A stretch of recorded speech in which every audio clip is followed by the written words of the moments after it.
because honestly, Aaron and a bunch of other people that told me, you should start an organization. I was like, and it's all that because people, like it's a lot of work, and it just happened that like when these conversations started happening, the universe brought everything together, and it wasn't a struggle. So I said, you know what, if it's opening the doors, let's walk through. And so we're here today because of those conversations that we're having. So why is this event needed?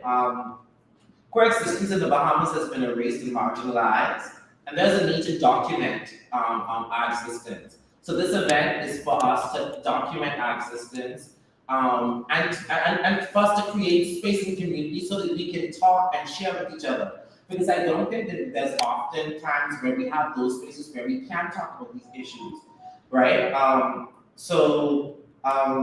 I think that the goal of this event is I've expressed several times that seeing two open queer people together in the Bahamas is often conceptualized. It can be like stigmatized, like our very existence is stigmatized, is marginalized, and so it's bringing us together so that we can have these very deep conversations. Where we get to talk openly about our queer lives, about the triumphs, about the failures, the heartaches, the messiness, the awkwardness, everything without having to hold back. So this is a safe space, so feel free to ask questions. The questions that are in the chat, we made it much easier for you. Just a little bit about the organization. We believe, I jotted down 3 things. We talked about the anti-capitalism. The swap shop, I think, is very much indicative of that kind of stance. We're not accepting cash, it's just a barter system. And I think it's important because it's a way to connect with these alternative ways of doing life. Like, I think that we often forget that the indigenous people of these lands, the Lucayans, they would have practiced that. Our African ancestors also would have practiced, trading and bartering. We see that the evidence of that happens, particularly with the Lucayans, when Christopher Columbus comes to the Bahamas. And so, like, these are all ways for us to like embody these anti-colonial, anti-capitalist practices, right? And show people that there are other ways to exist in the world other than the one dominant kind of way of living. Another trait or characteristic that I think is fundamental to both organizations is radical honesty and love. For most folks, it is just too threatening to embrace a definition of love that will no longer enable us to see love as present in our families. Too many of us need to cling to a notion of love that either makes abuse acceptable or at least makes it seem whatever happened was not that bad. Many of us are comfortable with the notion that love can mean anything to anybody precisely because when we define it with precision and clarity, it brings us face to face with our lacks, with terrible alienation. The truth is that far too many people in our culture do not know what love is. And this not knowing feels like a terrible secret or lack we have to cover up. So Eric Fromm defines love as the will to extend oneself for the purpose of nurturing one's own or another's growth. So love as an action rather than a feeling is one way in which using the word in this manner automatically assumes accountability and responsibility. And those words are from Incomparable Devils, right? If you haven't read the book, it's called All About Love. It's taken from that, right? And so those are I think those 2 ideas are fundamental aspects of these organizations, and we hope that through not only this event, but all other events that we're going to be having, those 2 fundamental pillars or characteristics come out through our events. So without further ado, I've done all the niceties. I want to say welcome to everybody again if you're joining us live. Right, if you're joining us live, thank you for joining us. We hope and we want you to participate. We have people that are watching the live, and so you can ask questions. You can jot it down in the chat box. Type it out. And we have people who are monitoring it so that you can also be a part of it. I know that there are a lot of people who reach out to me in inbox to say that they want to be there, but they're not in country, or they have to stay home and do some other function.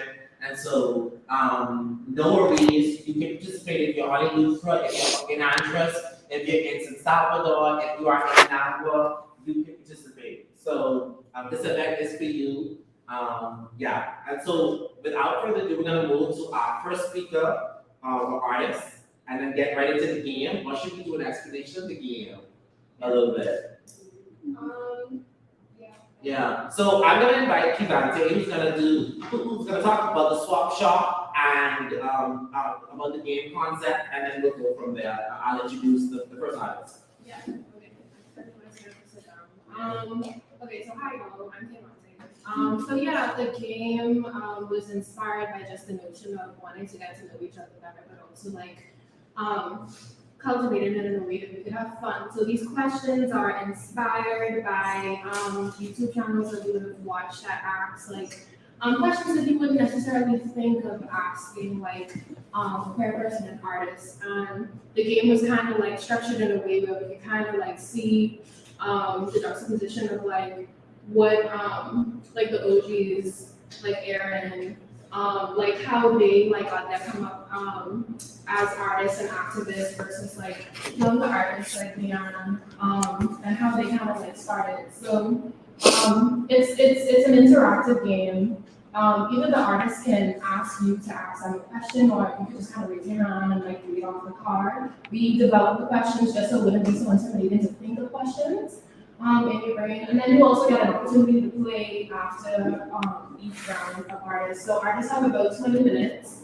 So you can like stay on one question if they want to, or they can like answer it as quickly as they want to, and then move on to the next question. So yeah, like it's not meant to be intense. It's meant for you to just kind of like think about like your own journey, like coming into yourself, and coming into your artistry, and like why you do what you do as an activist.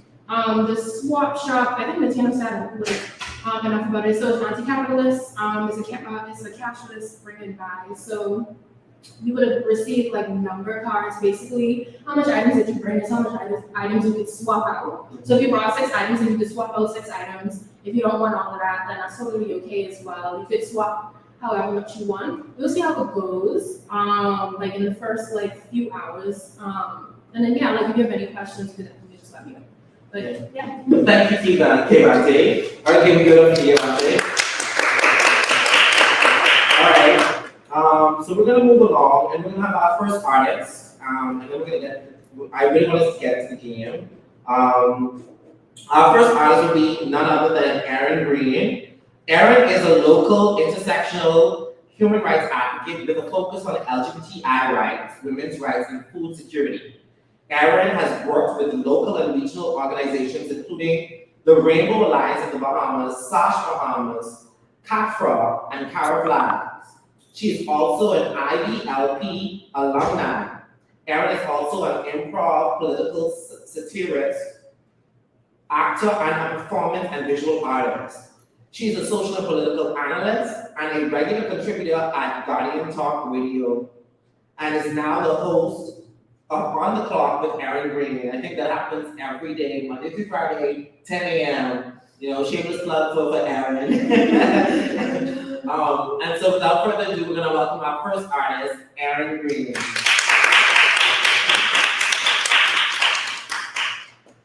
All right. Obviously, everyone know.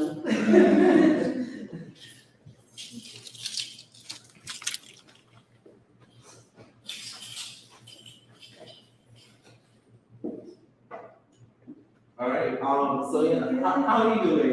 Good. Look at your Okay. So we have our questions. So anyone can feel free to. Well, I have a question, I guess. Are there any parts of your artistry, practice, or self that you feel is misunderstood? Not easy I know, no easy question. Relax. First question? We're very intense here.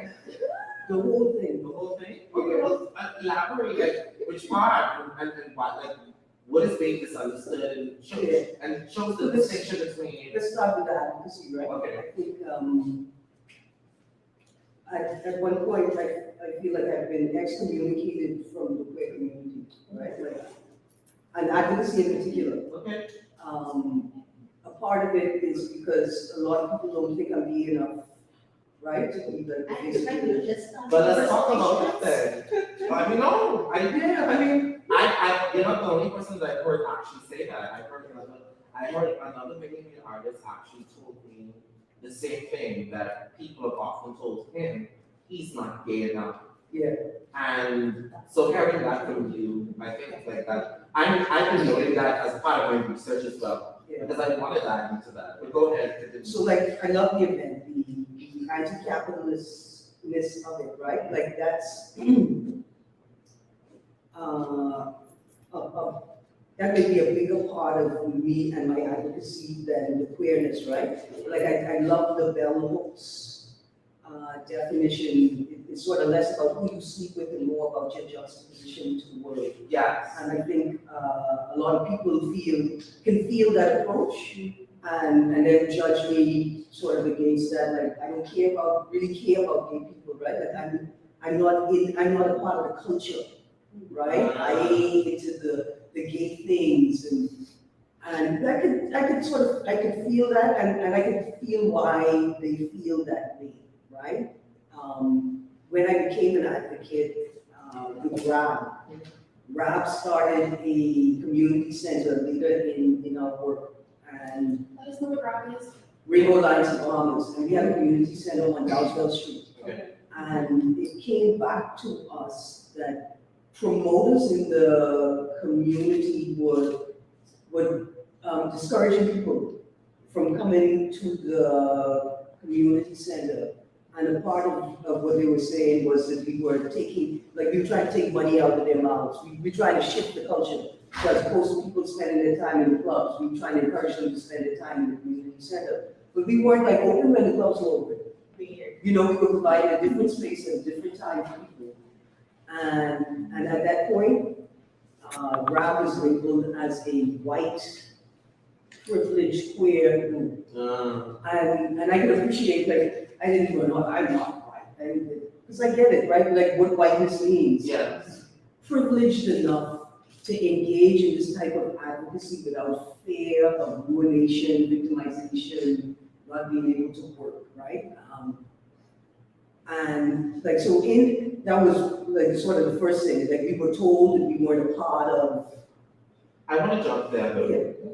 because that right there, what you said, the last part, particularly, I think people don't get, like when you're an advocate and you betray the class, because in order for you to speak up, there has to be a betrayal of the former life or the privileges that you have, or there's a giving up or releasing or relinquishing.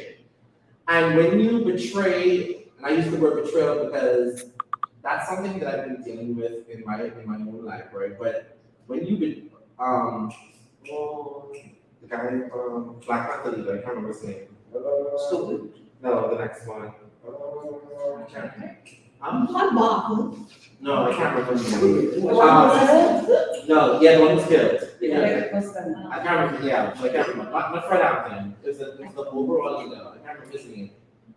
He has a book called Class Trader, right? Yeah. Or Class Trader, I can't remember the name of it. But and then he talks about one of the only ways that you're ever gonna have the kind of change you want.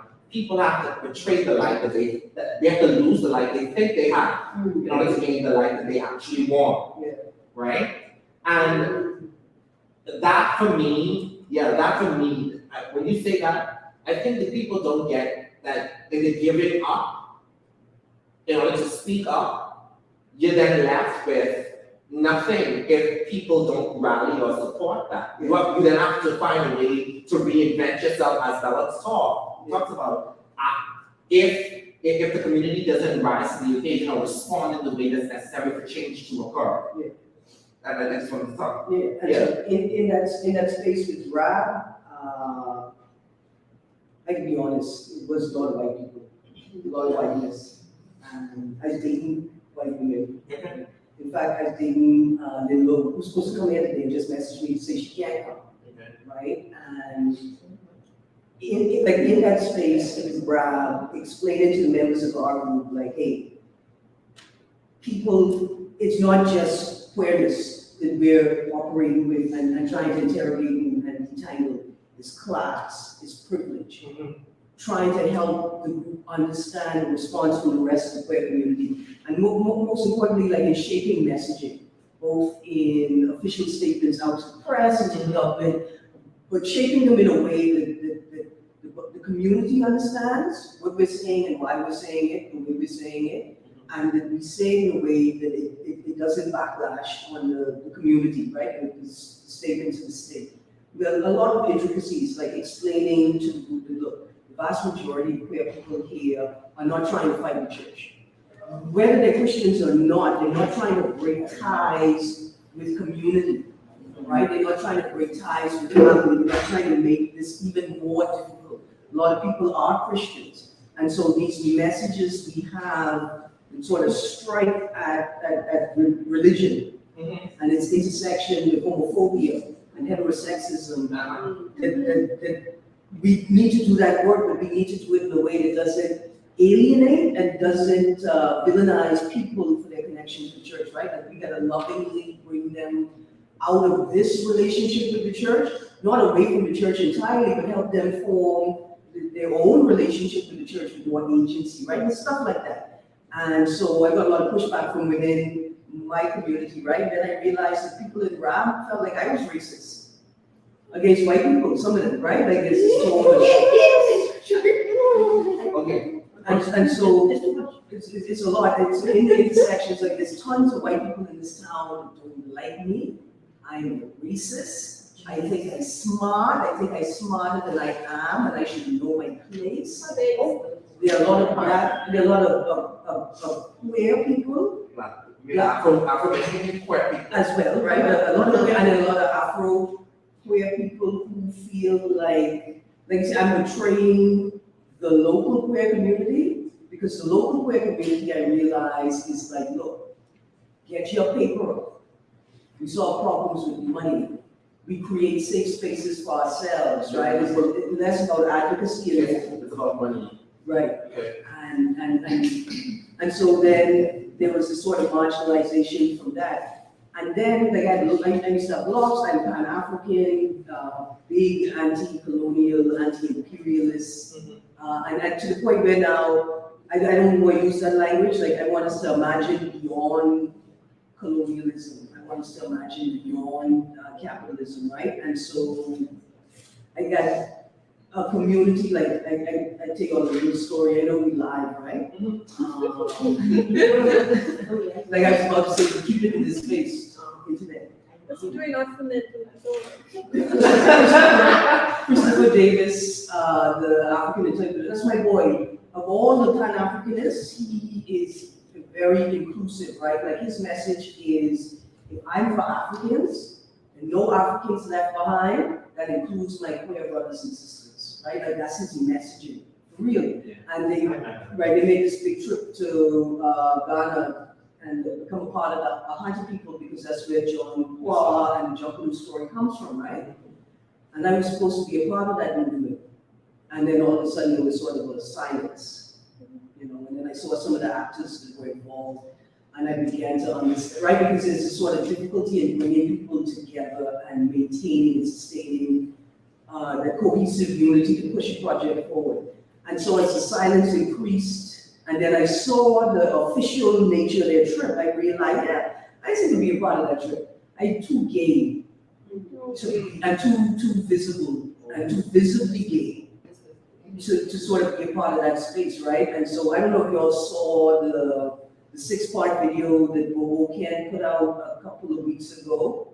I'm showing on the clock, and I didn't say that Bahamians were lazy, but I said we have to question our work ethic. This boy put out a 6-part video about how they need to deal with me and get rid of me, and I only watched one. It could have been some killing or whatever, but I then find out that Bobo Ken used to perform with the Spot, the comedy troupe that I'm a part of. Not just that, like the last 2 seasons as the lead female, and I'm the only person talking about it on the radio, right? So that's not the first time a member of a Pan-African space that I was a part of very clearly let me know that I am not a part of the space and I am a traitor, right? Like, and so Pan-African advocacy being obviously a central thrust.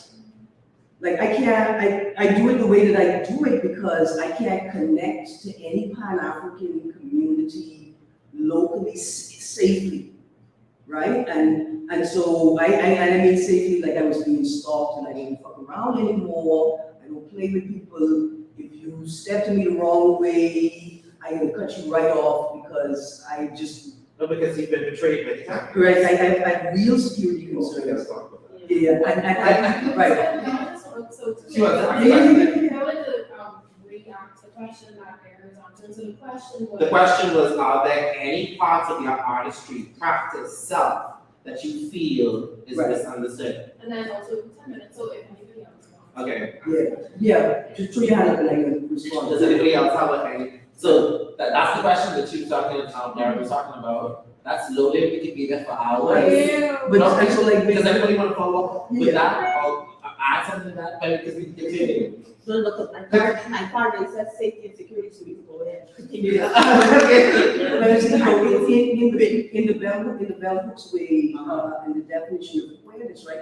Like that is my queerness, right? Like the advocacy, the intersection, and the multitude of, I would say, what is forced to be, what I see as one identity, but the world sees as a multitude of identities, and they don't know how to put them together, right? Like that is my queerness, but I love that, right? Like I'm an improv satirist, and that's what sparks the magic, a multitude of things mashing together and sort of identifying what's supposed to rise to the top. So the second book that I quoted from is called, just in case anybody wants to know, it's called Making It Perfectly Queer. I think his name is Alexander Doty.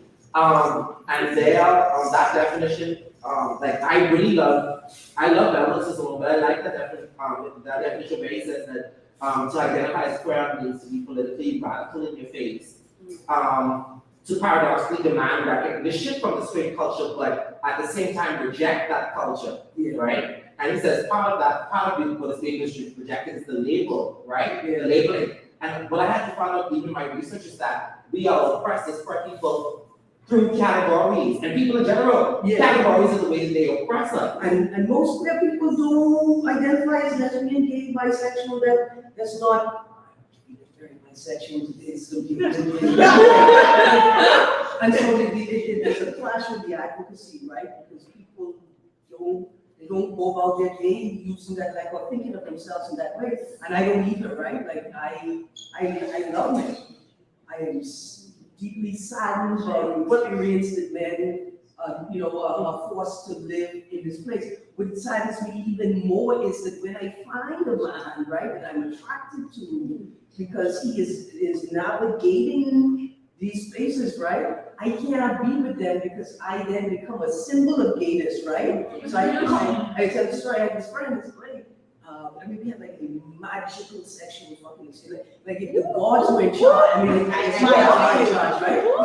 And they went down, they would have said, oh, fuck that gay shit, you must be straight, right? And I fucked him, and he let me fuck him, and it felt like I was penetrating him, and obviously he had a penis. Right? And it felt like I was penetrating him. And after that experience, we didn't talk for like 4 years. We didn't talk for like 4 years, and then he sort of came back into my life, right? And this is a boy, like before that moment happened, this is a boy who would come to my house, like say 10 o'clock at night. We going on a bus move at 2 a.m. I guess when the hotel shit would go or something, right? And he'd fall asleep in my bed. Wow. And we would be completely platonic, completely say nothing.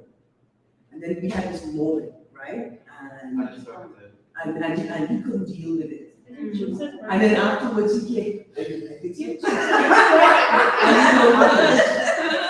we talked about it. And he said, like, at that time, like every straight person in my life was asking me if I'm gay because he was hanging out with Aaron. really he was just a coxswain in the sky. He was Joe Grimes, right? Yeah. And he didn't have any children, and he was like on a money chase, right? Like he had a plan, and he didn't have any children. But he was obviously making these movies.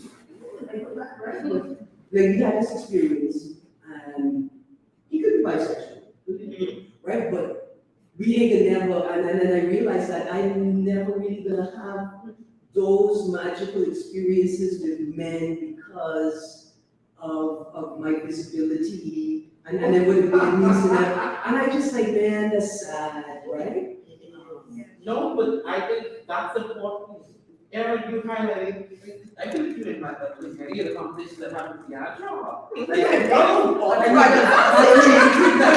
no, because what you talk about is, you can have those magical moments, and I describe them as, I'm describing it to us, it's almost just like you're stealing time, right, where they're so magical, right? And then you know for sure, nothing else coming out of it. Because, and it's not on your part, but because they don't have the emotional capacity to receive anything else from you, right? Because that, whatever that moment, however that moment appears to them, it becomes like a ghost or this. It can't be real, right? It can't be real to them, right? Yeah. And then like I really, this is my boy, right? And so I was just, You smash my homie. yeah, I was just sad, and then, you know, I let it, then he started dating this woman I couldn't stand. And then I had to be very careful with that, right? Like I had to be very careful with that. Right, no, it wasn't that, like, I wish she was, but I was jealous, right? But ain't that. I had a cat, and the first time this woman came to the house, the cat ran up to her like we had kidnapped the cat, and the cat started talking to her and would not leave her side the whole time she was So there. you were jealous. I mean, about that part. the one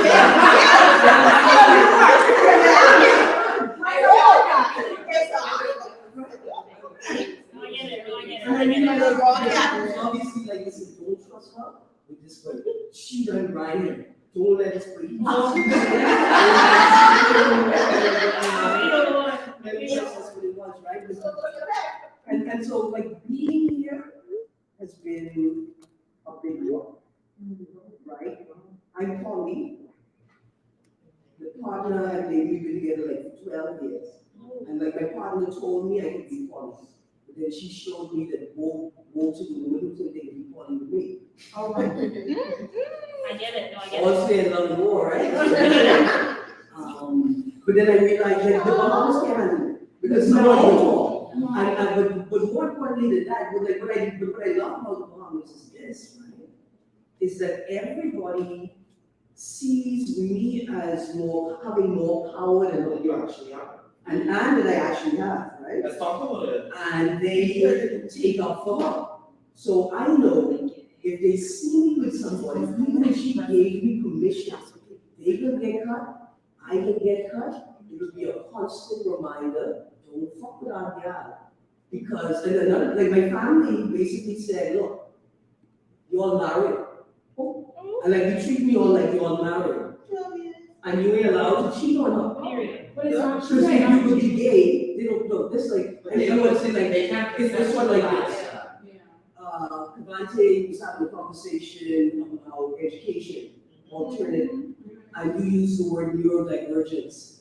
And I wanted to shut the whole of Twitter down to tell you, you're gonna blow up every head in education if you even use the word neurodivergent. Let alone attempt to coordinate across the whole platform, right? And it's sort of in the same way that I realized that it just started a fire. No, so when I asked the question in front of myself, the first thing my father said to me was, he's like, they ain't understand what you just said. No, he said word prayer went over all that head. But it didn't, because that's the first demonstration we've ever had.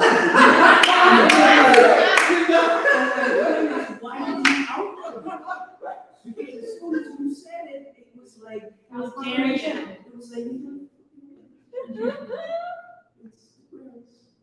right, like it didn't need to be said, you just supposed to say, wait, you wake up with us or what? And then smile at you. You could just say that, right? But they're not ready for it. They're not ready, but the point is, my dad, for weeks after when I was like, He said, everybody keep talking about what is queer because they don't understand what that means. Right. Like, and that's why And- I have to and- explain. But that was good too, because then the brave knew what you meant. Honestly, Yeah, Right? The people who needed to know knew, and those who didn't necessarily know, right? And that's the problem. And using the word clear. the girls forget it. And so it's very complicated being out here. I'm a racist. I don't like white people. I don't like men. I'm all for Haitian. Anything that's not Haitian, I'm for it, right? No, I get that as well. They, every single time I advocate for people of Asian descent, they feel like you gotta be one of them. You have to be. Right, and because you are queer, and you know the definition of queer. And so it's almost like they need, like white man needs a nigga, like they need, Yeah. almost like that, they need somebody to throw it on, right? Yes. Well, Let's do like, put like, no, that's not, go ahead. Yeah. No, I think that's sort of like, you know, back to that question. Because of the limitations, right, of my engagement, my visibility has become my advocacy. And I use art, and I've been using it as a long time. As I used to do stand-up as training, as practice for the sport, for the comedy show. And I told a joke, I mean, you can tell a joke talking, you know, about rape. You know, about, you know, and we had a nice little laugh. But then they told a joke about rape, and people they got it, you know, because it made them imagine themselves in that position. I used to say, look, and Renee said she'd seen me in long hair a long time. I used to wear bald. I said, listen, I wear my hair bald because of the distance, you know, the way that we assess gender is at a distance, everybody is a man. Until you get closer and you see the signs that it's a woman. I say, by the time you realize I'm a woman, I'm gone, I'm out of here, right? And the people they got it, and they talk about like male rape, you know, and like for that, it was magical. For that moment, we all sat in that room and talked about that stuff without people wanting to pelt things at me. And more controversial than me telling those types of jokes and having those conversations with the audience was me dancing with my partner. Wow.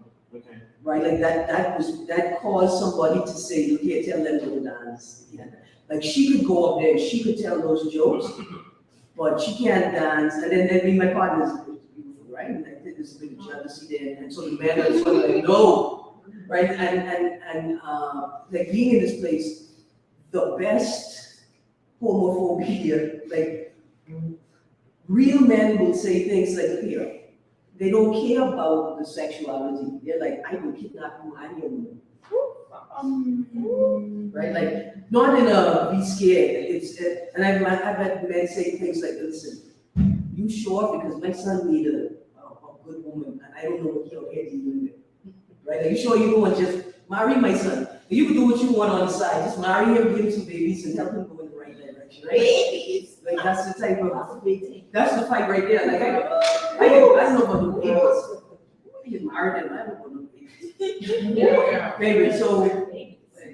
You know, all of it is misunderstood, and I think that's a part of the advocacy is being queer and refusing to be invisible and refusing to be moved. And that's right. And that's been a big part of the advocacy. And I think Bahamians feel it and they respect it. They like be who you is, as Jackson Burnside. Be who you is, not who you ain't. I can't remember the rest of it. But and in fact, he tell me that.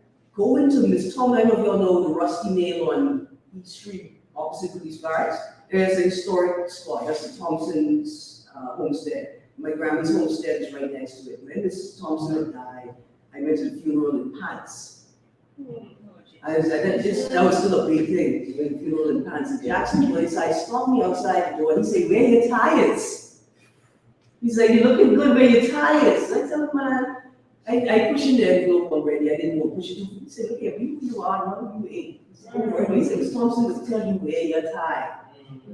Okay. You know? Yeah. And so that's been, I think that's been the most effective advocacy. Okay. You being present, you being visible, and even as much turmoil as that question caused, people respect you for being who you is and not who you I appreciate it. This was an engaging conversation. I wish we had more time, but we gotta get on to our next artist. So, if you're watching live, I don't know if there are any questions that are gonna be that you guys have. Make sure to put them in the comments, the comment box, and then we're gonna get to them. So I'm gonna try to get my notes. Our next presenter is going to be. Oh, sorry. No, we have to go to the swap shop. Yeah, so this is the part where people in the audience who are not the participating artists can help. Oh, yeah. It's hot seat. So if you do want to play the game, you can play the game and you can either ask a question, you can answer one of the questions in your hand. And yeah, you have about 10 to 15 minutes to get through the questions in your hand also. Does anybody want to take a chance in the hot seat? Does anyone know? Does Does anyone? anybody feel empowered enough to do that for me? I think Sonia wants to. I think Sonia wants to. I agree. You were the loudest voice I heard, sorry. And what questions am I being asked? The one in here. Either the ones in your hand or we can ask you questions in ours. There's no Mine reason. just says violence. But there are also prompts, you can use that. So, what comes to mind? You have to come up here though. I'm afraid. There's no need to be Okay. afraid. I'll volunteer. Okay. Because I love this one.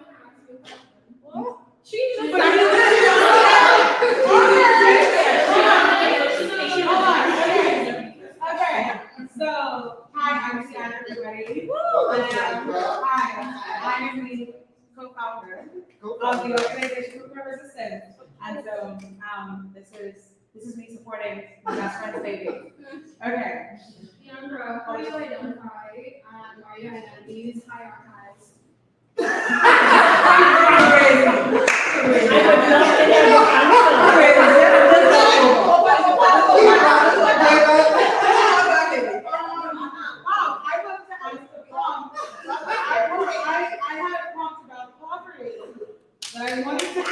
Okay, that's fine. So, I identify as queer. I identify also as pan. Are my identities hierarchized? And you know what's ironic? I wrote this question. No,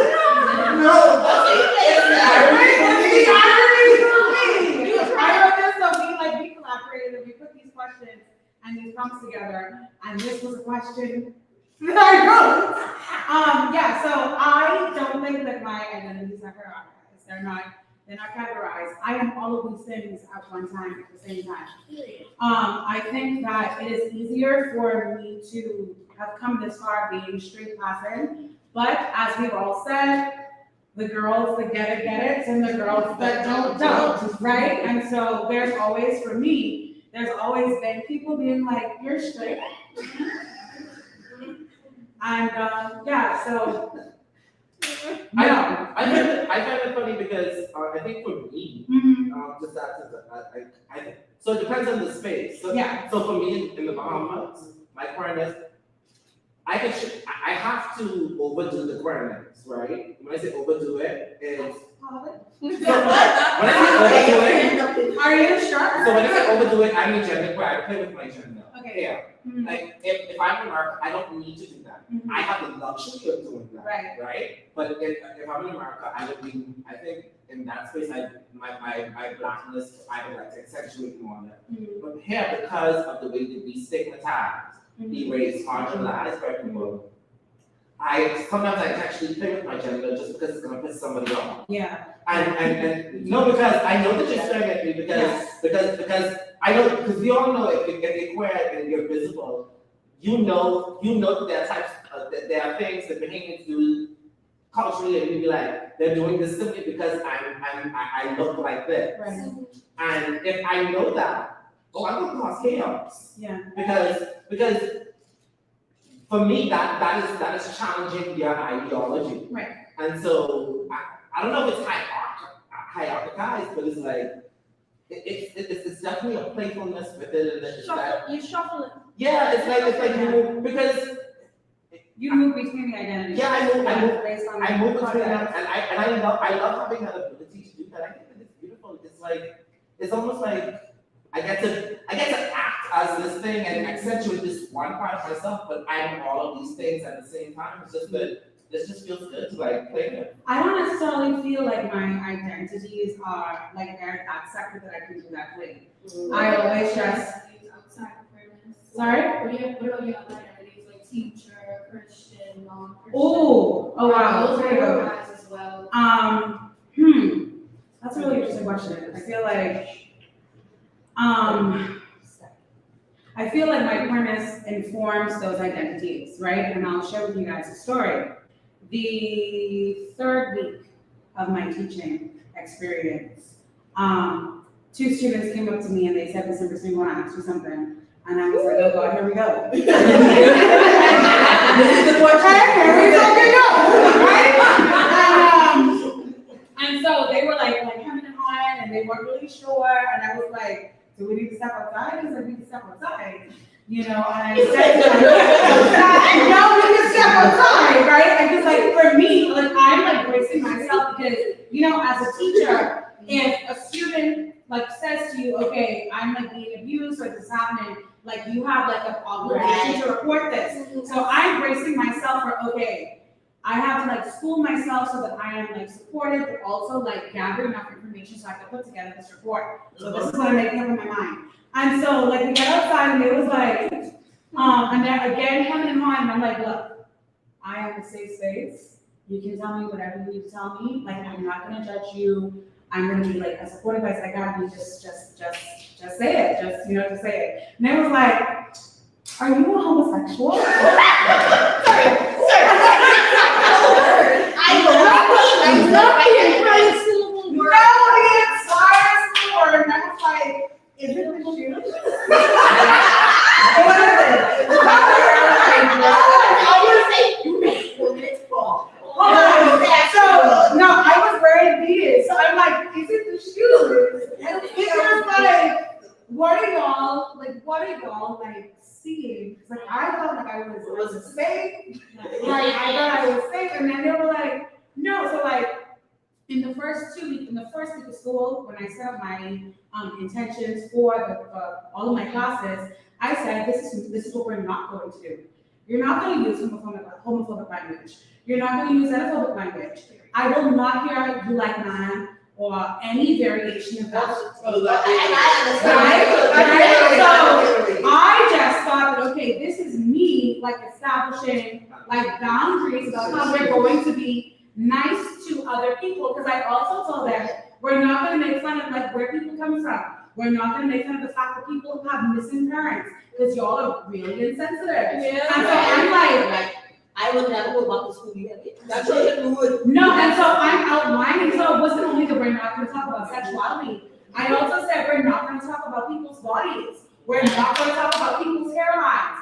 We ain't doing that shit. We're not talking about complexions. Like we're not doing that. Like this is the culture in which we live, and like y'all have the opportunity to be better people and make society better. So I stopped here, and so it labeled me as queer. Right? Just like, and so I told him, I called him immediately after school and I was like, "Bitch, like, right? True story. No, true story. Like, they called me again. And so, to answer your question, like I said, when I tell you that I am showing up as all of my events, all of the ways in which I identify or how people would perceive the ways that I be labeled, or even labels that I would like take for myself, they are all happening at the same time. But the main thing is that my non-straightness, and whether that is like, being like non-normative, like non-heteronormative and all of that stuff, that often informs however people perceive me. And I find that the more that I'm in community, the more I lean into those identities, the more that shows up. So you're right. And you asked me on camera, you a bitch girl. Are there any other questions for me? Is there anybody else with another question? Yeah. Ooh. Look at you, look at you, Absent. No, Island. I got down. I'm competitive. Yeah. Love it. Very, Very. I don't know what you think this is not I will catch you outside. You guys actually catch it. Was that fun?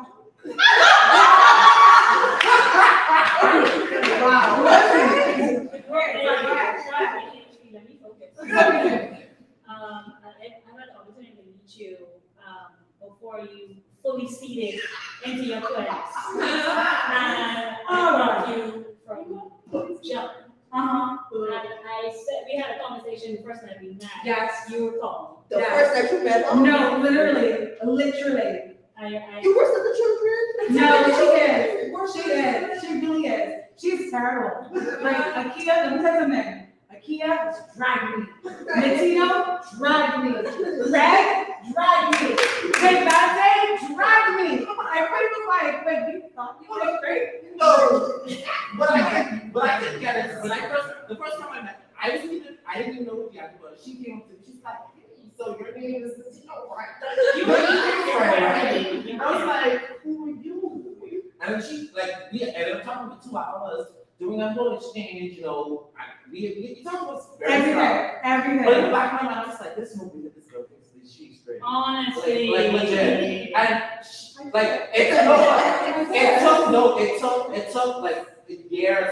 By the second year of our friendship, she was like, okay, I think she gave me one day. She's like, okay, but you know, I have to do that bit. I don't want you to judge me.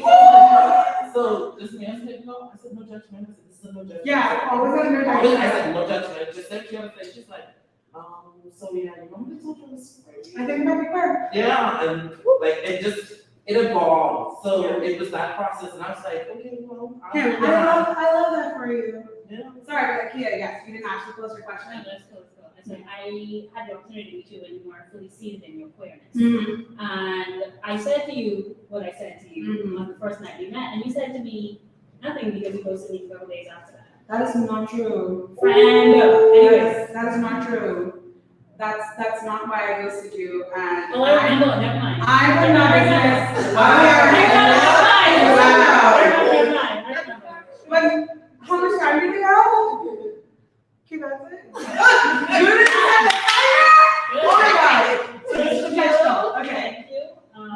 As someone who's fully seated in credits and every section of it in that, at what point in your life, like what was the catalyst for you to fully grasp that and then to ultimately project your queerness to be a help for others and basically resetting yourself? So she's always, we projected it. No. That's how you're talking. No, Although we may have always been visible, but See, she no, was. no, I hadn't No. You didn't accept. Okay, I so helped her online. That's what I did. Online? Online. It's I helped you online. yeah. Anyway, Really? so some things like line up for me. So I realized, okay, it was like things happen, and then it was like one day, I really can't say like what happened. Maybe it was after our conversation, and then all of these things that happened from like high school up to that point, like just fit together like a puzzle. I was like, oh shit.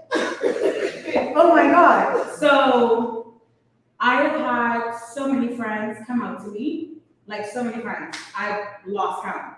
I was always that person who like the weird queer kid would find, like always, and they would always just be like, yeah, like now like these people talking shit, but like I see you, and like I love you for who you are, you know, and there's no judgment, I'm accepting. And then I realized, like when I got to like a certain point, that I was like always dating queer men. Mm-hmm.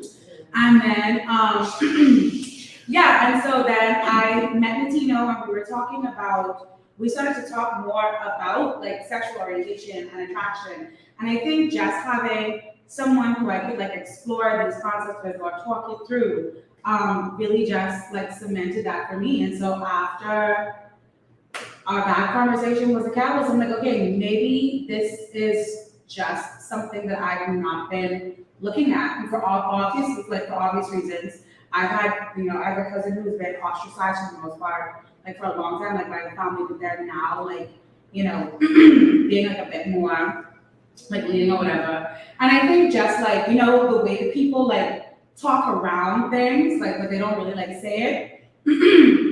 So like my older brother one time had said to me, oh well, you know, like Deanna, you know, she's the queen of the Rainbow Alliance. Why would I mean, it's not wrong though. why would you say that? Right? Very, very protective. When I see the same, I said to myself, okay, Latino, I need they safe. No, They will be all right because they got Deandra. yes. Yeah, so I'm not her. No, Right? And so I think, yeah, so it was just, honestly, the catalyst was Latino. Latino was my catalyst. Connection, community, an intentional community, you know, and that's like, Was it also going on the radio and assuming a more visible persona generally? no, I don't think so. I say, I remember being outside Guardian one Saturday morning, talking to you. I think you were talking to everybody, and you were talking about somebody, I think, right? Like, and I just wanted to tell you, you need to try again, man. But you're so much younger than me, right? And I didn't know yet. My spirit's like, she should try it. And just put these boy them down for a little bit and see what you like. I'm just going to say, like, people, because Akita has said that, and I come to the conclusion that it ain't a matter of, like, whether it's boys or gals, like, people just complicate it. Yeah. No, but You're right though. I feel like from you, remember when you came to Iona and I told you no stay? You said you wasn't sure if you was gonna stay, and I tell you, no, not just recent time, I'm talking about long time. And I tell you, like, there's been a confidence with that as well. I think just a confidence in yourself, not about who you love, but a confidence generally. To say, this is my space too, and I will claim it. Yeah, perhaps, but I know for sure, like, Latino is a very noticeable, so community, connection, that was the catalyst. Now, I'm gonna go, you know. Come on, everybody thank Deandra. Thank you for your question. I'm going to have to hear somewhere. I don't know if I can check online, see if they have any thing to say or if they're saying anything online. But I just wanted to say that there are two strings here. We have white and red. Yeah.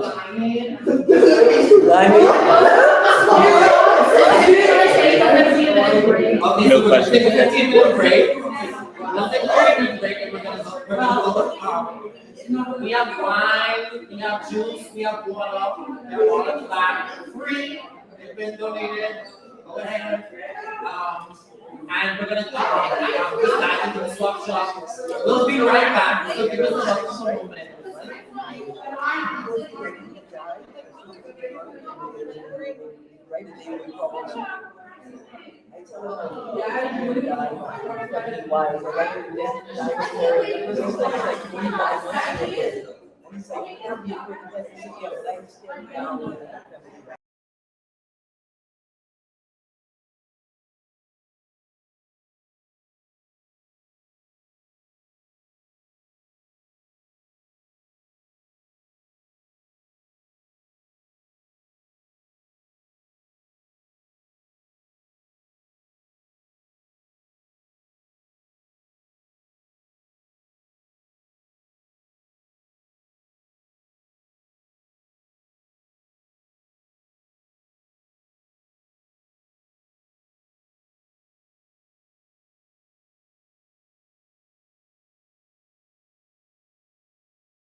All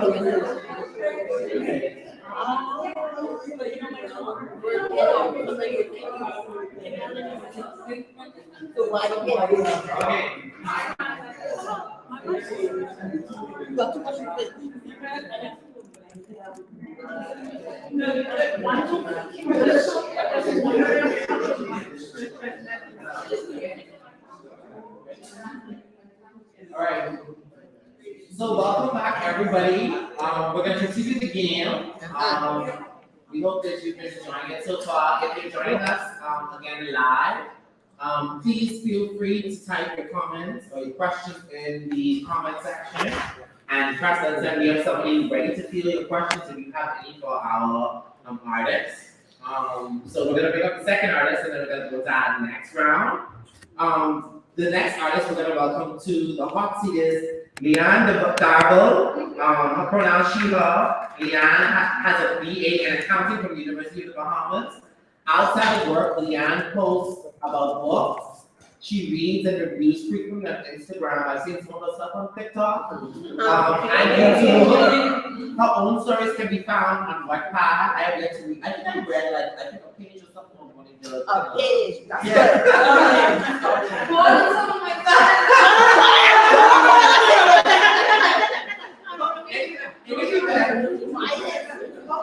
Stories can be found on Wattpad. You know, right now. Leanne writes stories, she wants to read, and hopes that even just one other person might enjoy them too. So everybody welcome Leanne to the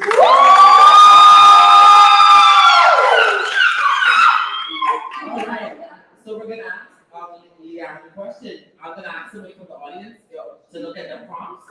Okay, somebody wants to look at it. Okay, you want the prompt? You could, or if you have another question that's not on the card, you could ask. Do you think it's a triggering event, or do you think it made you realize that you were asexual? Okay, we ready? Jesus.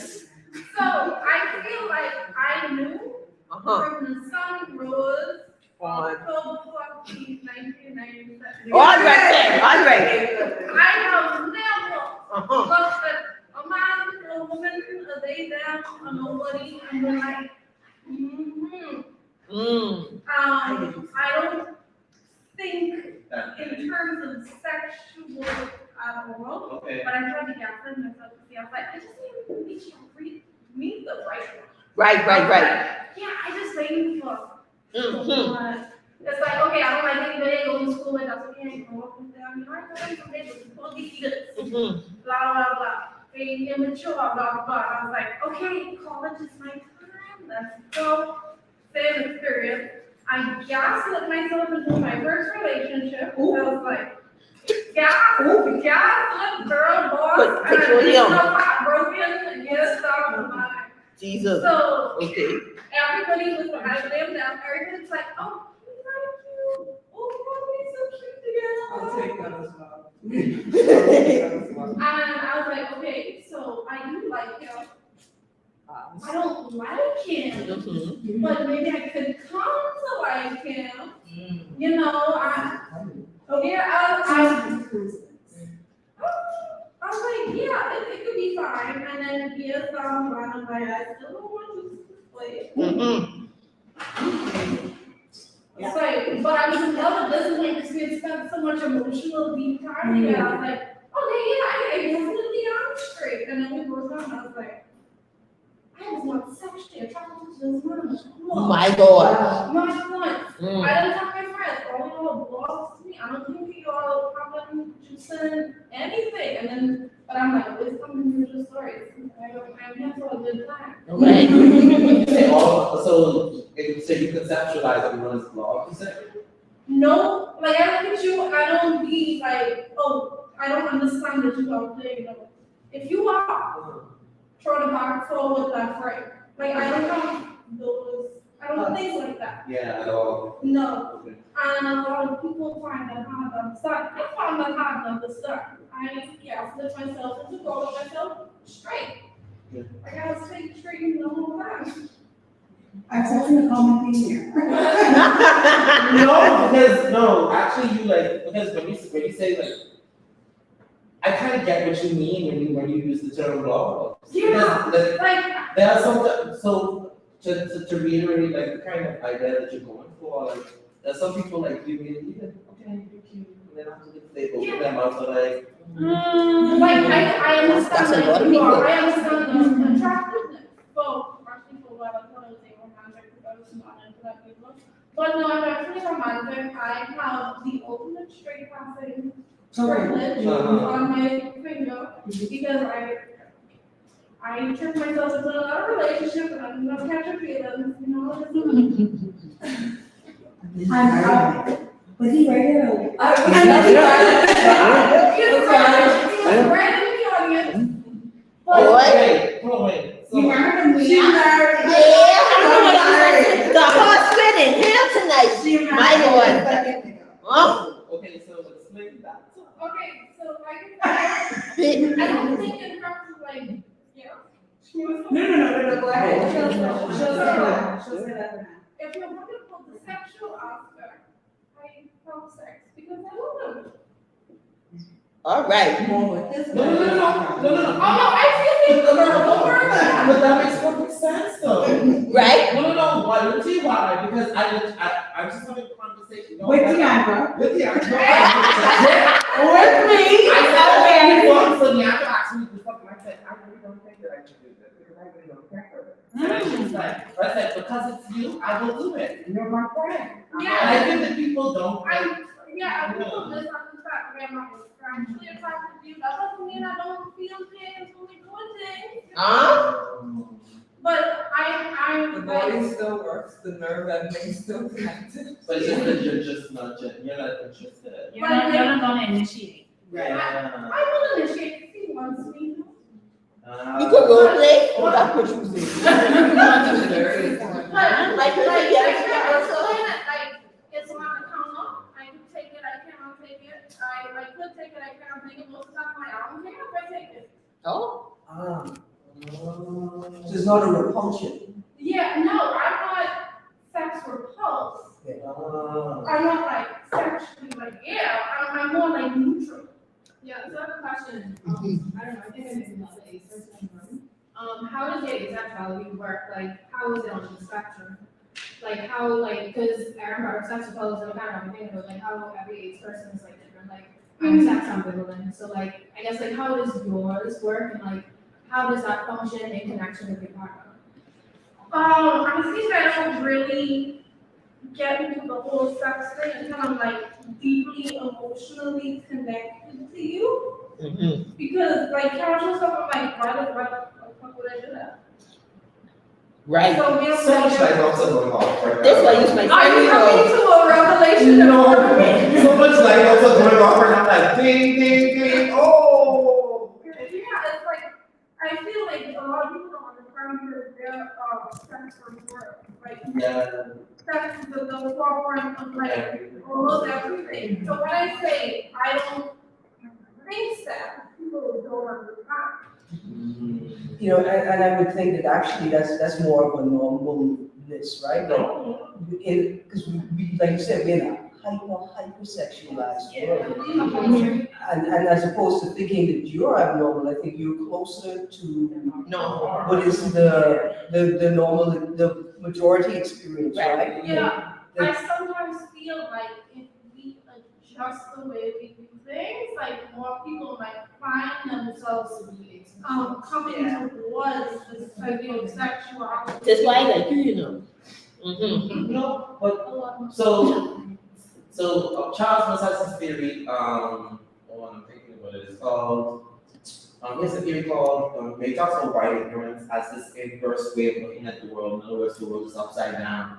And if you turn the world back right side up, you'll actually see that what Leah is actually the norm, the experience. Because the world is upside down, what he calls white ignorance, right? Which comes from white supremacy, then the world is viewed through these hypersexual, hyper-ableist. Like, come on, have you ever heard some of these like married couples talking? You look at one of the comments, like, you don't really like this person. No, yes. Like, Yes. that happens so much times. I'm like, and people like, how does it work with my husband? He was the one, he looked at me one day and was like, you like women, you know? I'm like, I I don't want to sex symbol woman. And he's like, you don't have to. You like women. I was like, hold on a minute. One boy saying, saying, what? No, but I was like, hold on a minute. And I thought back to all like the cartoon characters you like as a child, who you look up to, and I'm like, were those admiration or were those crushes that I didn't understand? But also, I'm glad that you say that, right? And I'm listen, kudos to your husband for saying that because for a lot of queer people, everybody thinks like I was having a conversation with Gary with someone else. It was another it was an African woman, dark skinned African woman. I bring this up because I had said to we were talking about queerness, and she was also lamenting how a lot of queer men are friends. I said, baby, I was religious, I said, it's okay, right? And she's like, oh, does that mean that I'm queer? She's like, but I don't have sex. I said, queerness has nothing to do with wanting sex. That gives me a story. Right? So, And that's what it is. So I'm not like out in my family see the surprise. Hello. So when I was giving out the flyer for this event, my friends, I was like, yeah, I didn't know you were queer. I was like, and then before I knew you were saying, he was like, is there anything? I only ever seen you with men. I had 2 love interests of accents. I only ever seen you with men. But even then, I thought you was like interested in nobody. And I was like, ding. That is an aspect of queerness. That's on the spectrum. So like people sometimes know these things, not know it, which is why like I was saying, I don't care how No, you cannot. and I feel like sexuality and gender have just always been like, well, these gals first met me as a man. Right. Honestly. Or I don't remember that. Oh, what do you mean? So, culturally and socially acceptable, I was trying to figure out how, because, growing up, we get jealous of like, the boys could be pantsless, shirtless, up in the bush, bathing outside, but you can't. You gotta put on your skirt, because, so-and-so coming over, this will be a man in this house. Now it's like, kids, like, French is like, they showering outside, I won't shower outside. They out here in the boxes, you don't want me in my panties, I'll put on a boxer too. So I was figuring out that, so I was like, it's my first Halloween at UP. Socially acceptable days. So I dressed up like a bat and walk around town, and they were shocked to find out that little white boy walking around UP was me. I looked for her the whole time, and I couldn't understand who was this white boy hanging up the camera, where's he at? Yeah. Where's he at? Boy. But so when you talk about these things or when you bring up these points, I find it very interesting because the way that you articulate them, like they're your things. You just see them, right? The point about when their sexuality was first found out to me, I was like, you don't make sense. Because I didn't have like really like internet and stuff growing up, so I was you come into this new technological where you get a lot of things. I'm like, okay, that's good. Now I explore my gender. I'm like, because I went through this whole thing like you realize as you get jealous of men and males, you realize I don't actually want to be now. I have a whole lot of other sort of problems. So then you come back to femininity, not really like gender, but like femininity. And I'm like, okay, I have a piece with this, which is why I use she, her pronouns. But I tried the label non-binary. I don't really know how it fits, but like a lot of times I just genderless. No, same right? I always knew, so I think, yeah. Does anybody else have another question before I go there? Okay, go ahead, Keith. I don't want a question.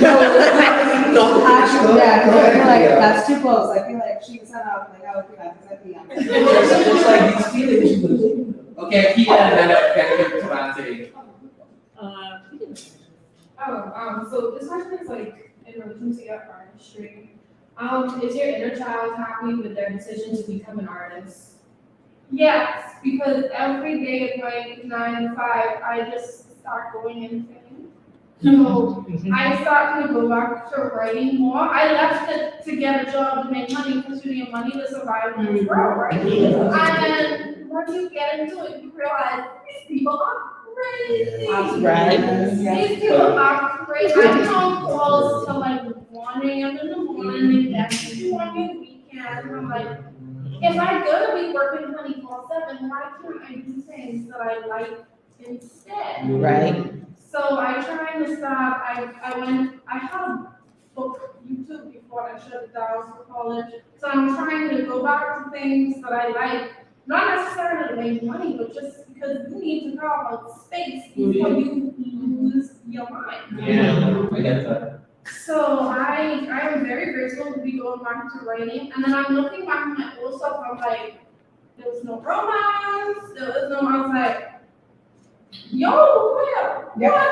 Yeah, no. I was like, oh, there's like family stuff, like love for sure, but not like love in a romantic or sexual way. I'm like, baby, doll will do. So now that you say this, but pertaining to the question of Kibante, when you write, how do you process? I'm interested now, intrigued because of the way your mind works. How do you plan the writing process, or how does that work for you when you sit down to write? Sometimes I have like this general idea of where I want to go, and then I don't plan anything. So as I write the characters, I try to organically like filter them out. Like a lot of my stories end up being character driven rather than plot driven, and sometimes I get to a point where like, oh, I want this to happen in the plot. Do you see the characters? Do you see them? Do they appear to you? Do they come before you? Yeah, like I be writing, and I'm like, hey, like I'm writing a song book right now. And I'm like, okay, I want Matthew to do this. And then I'm like, Matthew would not do that. And I can see it visually in my head. How do they appear then? What is that visual representation look like? I'm interested in that. I don't even, like, that's part of the reason I say I see walls. Like, I don't see, like, a clear picture. So can you feel them and It's how they more work? like vestiges. Okay. I got you. I follow So you. it's not like a concrete person. And then I've shared some of my writing with some of my friends, and each of them saw my characters looking differently, but they all got the concept of their personality. So there's a feeling to them that they hold on to, and I think that the feeling is the thing that you drive home to the essence of the character. Yeah, That makes perfect I want sense. you to know, I'm not necessarily what the character looks like, all this stuff, I want you to know who they are. That's the feeling. Okay, I got you. Oh, wow. Okay. Are there any more questions? Come with the petty self. And this isn't a petty question. I've known you for a long time, so I've seen the transitions between how you identify one as a person, to your separate identities as a whole. You know, I've seen you, met you as a man, seen you in your full-on androgynous state, love that, because that's the most authentic self, truly. I've seen you fully embrace femininity, and each one of those stages was a different type of you. Additionally, there was different types of writing styles for each of those people. Yeah. And I believe when I read your work, I can tell which one of you did it. But at the same time, like you're so talented and layered in your writing that, like you say, each of us see your characters looking differently. And I think that's so special because you want your readers to be able to identify who they are. And I see Matthew as a Black person. You see Matthew as racially ambiguous, whatever. And each of them could say they see Matthew looking a different way. My question is, can you identify which one of your selves or which part of you is writing which work? Yeah, like I wrote Laura with Matthew way back in like 2013 and 2014, and that was the me who was confused. Like I didn't want to be with anybody emotionally or physically, and that shows up in the way the two main characters interact with each other. But even in your confusion, you were able to articulate. Yeah, Okay. a lot of times I've realized, I feel like that's why I haven't been writing recently, because I've been like really depressed and anxious and stressed out and overworked and burned out. But a lot of this time through the creative writing, like I separate from myself Okay. and I sort of try to figure out my feelings. Okay. So, spoiler alert, Matthew and Mona do not end up together in Aura. Yeah. First of all, that's the book work she read. That's the first story she sent us, and you could be like, good, they come together. That's how I feel about Twilight. Because at the end of the book, I was like, they don't need to be together. They build this connection that transcends that. You know how we And go. I realized at that time, that's what I wanted. I didn't want to be like a girlfriend or a side piece. I just wanted to have like be connected. Situationships. Yeah. Good level of You were going to be a situationships. straight person from UP, that's why. Lisa has never seen it. You were going to be a straight person. Yeah, I think it was, Leanne going to do her accounting work and trying to get that done. I'm right now. So that's what goes on, but this is very interesting because, when you talk about confusion, I'm like, but if you're confused and you're able, I can't function in confusion. I can't. I cannot. I always have to, like, you get these pressures, I guess, depending, because you're talking about class, or there's a pressure. Okay. Yes. Yeah, when you have like family items and stuff, you have to get these grades. Yes. You have to perform top. There's nobody to send you to university, you need scholarship, you need to be on your best. But there was no time to be confused. And I often found myself at that time in high school writing like midnight to like 4 a.m. in the morning because that's the only time I had for me. Yep. Like I was a little 13, 14 year old on fanfiction.net trying to relate to these characters and Listen to me. Amen. It takes a lot, but you do realize When I spoke sister, that's an insane level of intelligence and skill to be able to work through confusion by writing your thoughts down. I know, and I feel like that's why now that I'm like, I need peace, I need time, I need rest. I'm realizing now I don't want to work through confusion. Why do I have to? No, but that's, so, I mean, not that it's a good thing you did, but I mean, like, I can't, like, personally. Yeah, like I my can't. writing has been stunted recently. Like I am just reviewing some of my older work and like bringing it up to my modern tone and whatever. But as for new stuff, my brain is like, you ain't getting shit done until you can prioritize me. And I'm like, where's 15-year-old Leanne who was able to, do all She was working out of survival. Yeah. She was working out of survival. No, and see, no, but now, survival mode is unique because you're able to do all those things, but once you realize, like, after you come to this point, you're like, oh, that wasn't healthy, baby. Yeah. You No, know? I shut down my computer one day, like 2 o'clock in the morning from work, and I just started crying. I'm like, I can't take this. And then I also went to therapy. Therapy helps y'all. You're Like, welcome. therapy, yeah, thank you. Therapy really does It help, does. because it forces you to sit there with these questions.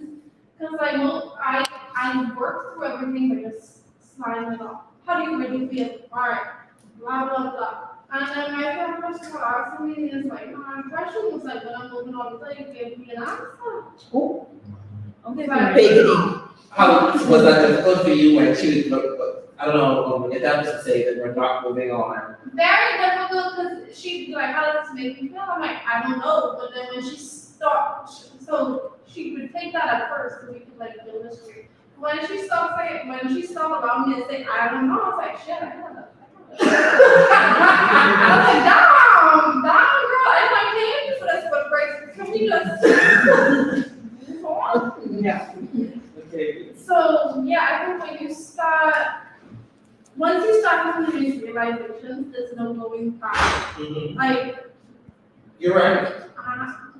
I hope nobody from the work seeing this, but I have reapplied to college recently to go back into writing because, You're the creative writer? yeah, I know, I actually got accepted at creative writing. Period.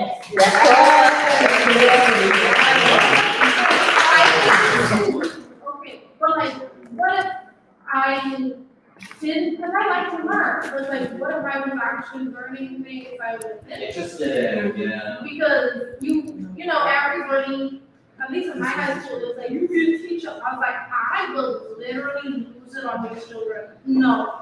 They're like, you think you go into teaching or business? So why did you choose accounting then? Oh, I am good at it. I love to toot my own horn. Beep, beep.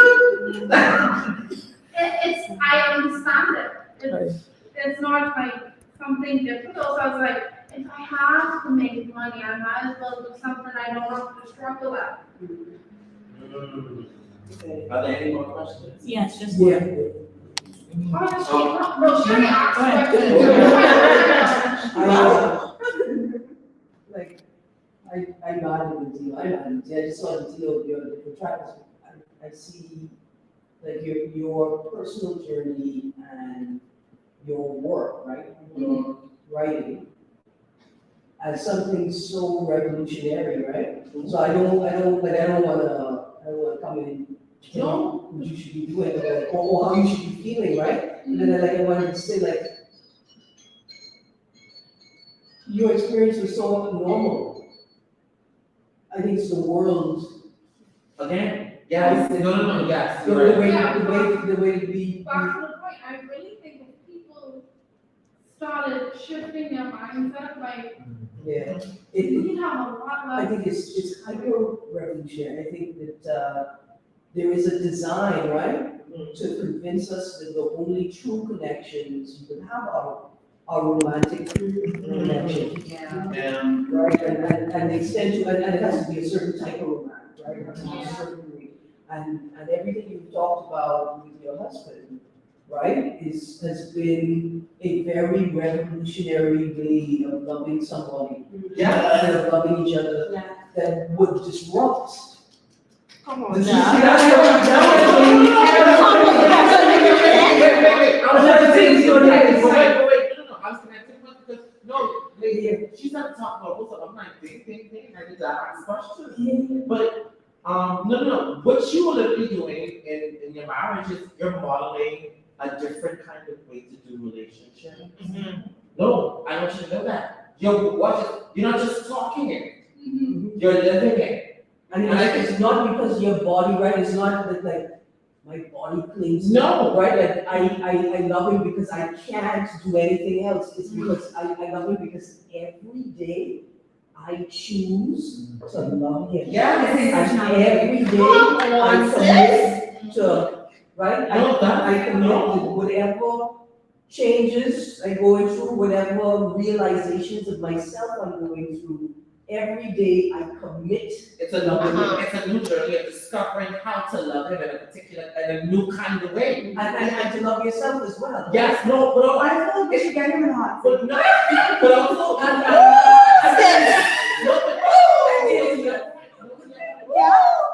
the reason why Leanna's able to do that is because she's doing that with herself, and out of herself flows that. That's the reason why I was thinking about this. Like, I'm like, you're doing the thing. No, you're doing it. Self-love. No. And so, I will tell you that, like, this is why this event is magical, because people like you are showing us that it is possible to have other ways of existing in the Bahamas. Yeah, just like she was saying earlier, sometimes I would feel quit, you know? So it's hard to talk about things with people who said that. Nobody you know. Nobody you No, know. but I get it, and I know, I just tell you to wrap up, but, I think that the few moments that you did share, like, I want to home. I do. I do recommend a reading. Refusing Compulsory Sexuality by Sharonda Brown. Also, you could just look up asexual theory on Google. Because what Leanna's talking about isn't a revolutionary, actually. It's very, like, if we include asexual people in the conversation, I think, like, more of this would happen, but, like, We don't. we don't include us. No, and so, That's what I'm saying, it's by design. yeah, It's by design. by design. But It's compulsory sexuality. to get on this point, this shouldn't be revolutionary, right? This should be the norm. But as Aaron was saying, by design, we have to, like, we're forced to think that you can only exist in a relationship in a particular kind of way, and as long as that's not happening, in our eyes, that means that we're not succeeding. And so it challenges us to move beyond that. So I want to say, let's give it a round of applause for Leanne.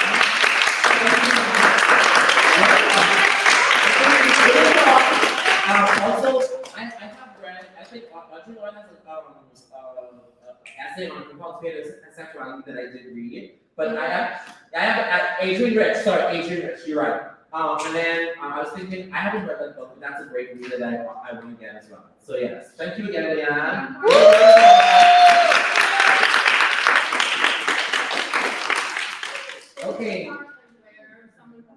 Okay, so this is the part where, thank you, Kate, I think you keep me on track, because I'm pretty sure that I will not be on track.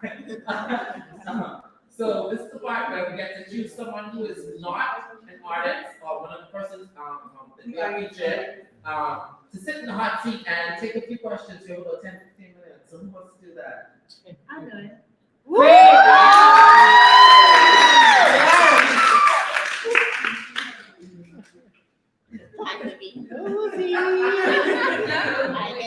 For all the questions she asked. Well, I get to be nosy or petty. So, Or myself. and Leah has joined us, and 2 hands are already So we're gonna go over here, and then we're gonna have the answers. Go ahead. A similar question to what was asked of the actress. So what are your identities, not just sexual, but what do you see? I do see a hierarchy. I am first and foremost Black. And that encompasses every part of me, because Black is so many different shades, and it's a prism in my view. Like Black is everything. Black is where it started. Black is where we will end up. I want to say queer, but because if you'd asked me this question, like my sexual identity, if you'd asked me this question a month ago, I would have told you bisexual, like strongly bisexual, and I can vote. But then I sat and thought to myself, like I was just telling you a couple minutes ago, I'm very introspective. I will have a lot of thoughts of myself. It's no longer bisexual anymore, that's for sure, because I am attracted to and would pursue a relationship, both platonically and sexually, with other genders. And I'm fully seated in that now in the past couple of weeks. And then again, bisexuality is also a spectrum. It's just. So, fun note, you can be bisexual and queer, but if you're queer, doesn't necessarily mean that you are bisexual. Yeah, bisexual is very much so. Yeah. It's like a sunflower, so many petals. Come on, for the good language. Yeah, sunflower has so many petals with like a really strong base. If the petals fall off, the base is still there. You can replant that and it still blooms, right? Black, queer, bisexual, if that makes sense. Okay. In love with Leanne as a friend. This is my life. We just Black, this. queer, bisexual, a lover of all things. And I say lover of all things because me personally, I seriously have identity crisis or awakenings every couple of weeks. So my most notable one, by trade, I'm a fitness trainer, I'm a personal trainer. And in that, I found so much of myself, like moving with my body, helping other people know the potential of what they can do strictly with their body and discipline, blown so much of my mind. But before I was a personal trainer by trade in COB, I studied psychology. If you want to speak to my therapist, she would say, Akio will conceptualize every feeling she has. She will try to pull logic out of it. With blooming into who I am now and fully seeing myself in it, I'm realizing that one was a trauma response and a coping mechanism. So understanding that the minute I try to conceptualize feelings, emotions, outside of exactly what they are, then I'm trying to protect myself from something. So it's a feeling. And realizing that now I'm understanding the full spectrum and even how the murderer is completely in a little player. Yeah. Like, the definition of queer is from the norm, and not normal, that's what the actual definition of queer is. So, me understanding the hierarchy of who I identify as, Black being at the forefront of that neurodivergent has to be top 5. Because, I'm always, Leon is such a marvel to me, because like you, I can't, in chaos, I can't do it. Oh, no. I will lose Nothing my will shit. get, yeah, nothing will get done. I will lose my shit every time. Like, I've seen her full on, like, create full audits, like, type whole reports out in blasting music, and I would lose my mind. Like, she'll have a conversation with Dev, and then 2 seconds later, oh, remember this? I'm like, no, finish that, so I can then focus on what it is you're saying. Like, not only am I queer, but my brain is queer. Like, my body is queer, but so is my brain. Like, and like every aspect of me is queer. I recently, like, seated myself fully in androgynous. Like, right now I'm very feminine, and it's fine. I like this. I like how I look right now. I feel okay, but like 8 years ago, high school, wow, 8 years. Suck it up. 8 years ago, high school, I went to school with like Nike tulip socks and skateboard shoes, and my skirt was long because I ain't no punk. I was a real nigga. But now I'm looking back at that version of myself, I'm like, girl, you were so hurt.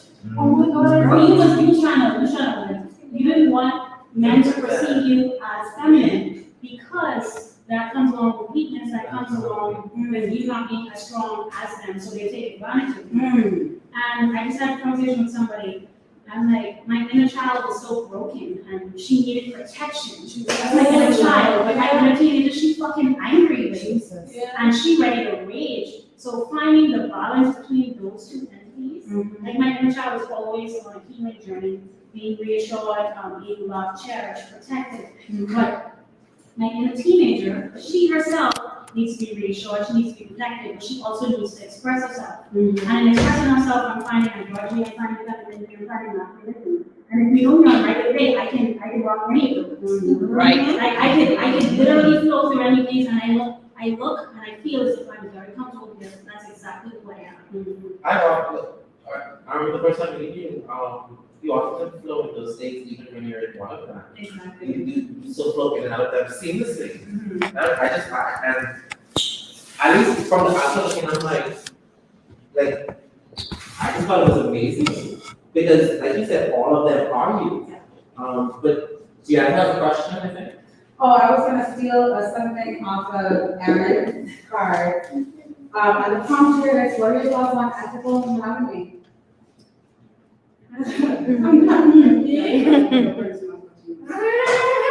Are we sure she's not? I will send you the link.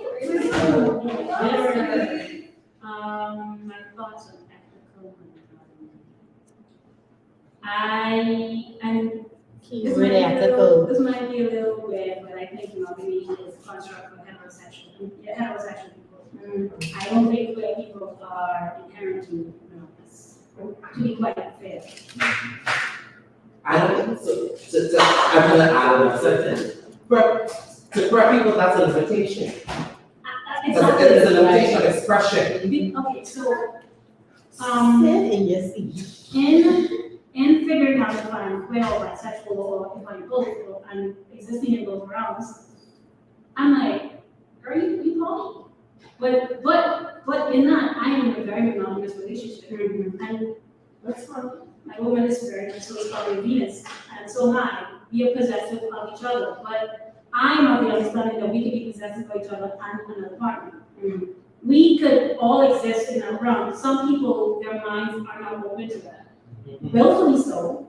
Others just haven't been shown the way, for the lack of a better phrase. Yeah, I think that's very important. Queer people being monogamous is so limiting because they're queer platonic relationships. And if I am possessive of my best friend and she wants to have that experience with somebody else and we bring them into the fold, I'm limiting myself by saying, you cut me off, that is terrible. But She falls in line with what's the law. Does monogamy exist outside sexuality though, right? Like it's. I don't think it does. I don't think it does. Because But it does though. humans aren't meant to be alone. They're not meant to be alone, one, and then you limit yourself to just one other person. But that's the thing, so it does exist outside of sexuality, because there are other kinds of relationships that you can have. And so my coming into polyness, shout out to Tito, was the realization I like, did the work. I did it. go on, mutual, right? So my coming into that was realizing, and Tino like gave me this example.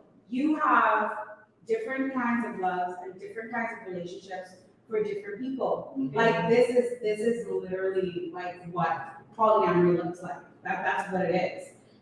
And so just like, so when you're saying. No, I asked you, I didn't get it. Yeah, so you asked like, does it exist outside of sexuality? Yes, it does, because you are capable of loving multiple people. What happens though is, so when we get into romantic relationships, sex complicates things, or we let sex complicate things. Right. It's the prioritization of sex. Yeah. Because sex, watch it. And this, so initially, the argument was like, I want to look at, I can't share. So I said, Keandra, you have a mother and father, right? Just want to try to get it down basic. I said, Hold on. You can't look at me like this because you got a ways to come in. You got a ways to come. nothing. And he's still working on it. So I said to her, I said, you have a mother and father, and I said, you also have, what, 3 other siblings? I said, how do you differentiate your love between them? I said, let's dive into that. I said, you don't have sex with none of them. I said, we actually love each one of them equally. I said, so that's literally the foundation of what I'm talking about. So this, I just want to go, I graduated from high school 30 years ago. Yes, I know. Look how she crying on the block. So I've been watching, Don't say that. I've been watching the YouTubers, right? And I love the interviews on the spot, and they ask the lady, are you cheating on your girlfriend, or are you snitching on your Boy, yeah. right? Did he say cheating on his girlfriend? No, he said she on his girlfriend. They always cheat on their girlfriend. And they will cheat on their girlfriend. Yeah, before they snitch on their boy. And I understand that completely. No, I think they are sexually attracted to females, but they have a more strong bond than men. It's a different type of love, I guess. People exist outside of sexual and romantic relationships. Because these are men saying, I prioritize My relationship with my, my male more friend. my relationship with It's like a hierarchy of love. Yes. But watch this. That is love. That love gets trapped into what we now know as patriarchy. Yeah. And because we're unable to break it. So I often find it funny, in particular, how like when I'm around, in particular, cishet Afro-Bahamian men, or and just in case, I mean, everyone knows what cis means, right? Cisgender, right? Yes. And so sometimes people don't know, right? So when I'm around them, and they often talk about I guess gay people and the whole life and man situation, and like I think back to the guy on TikTok where they say like, when they wake up, they get mad. And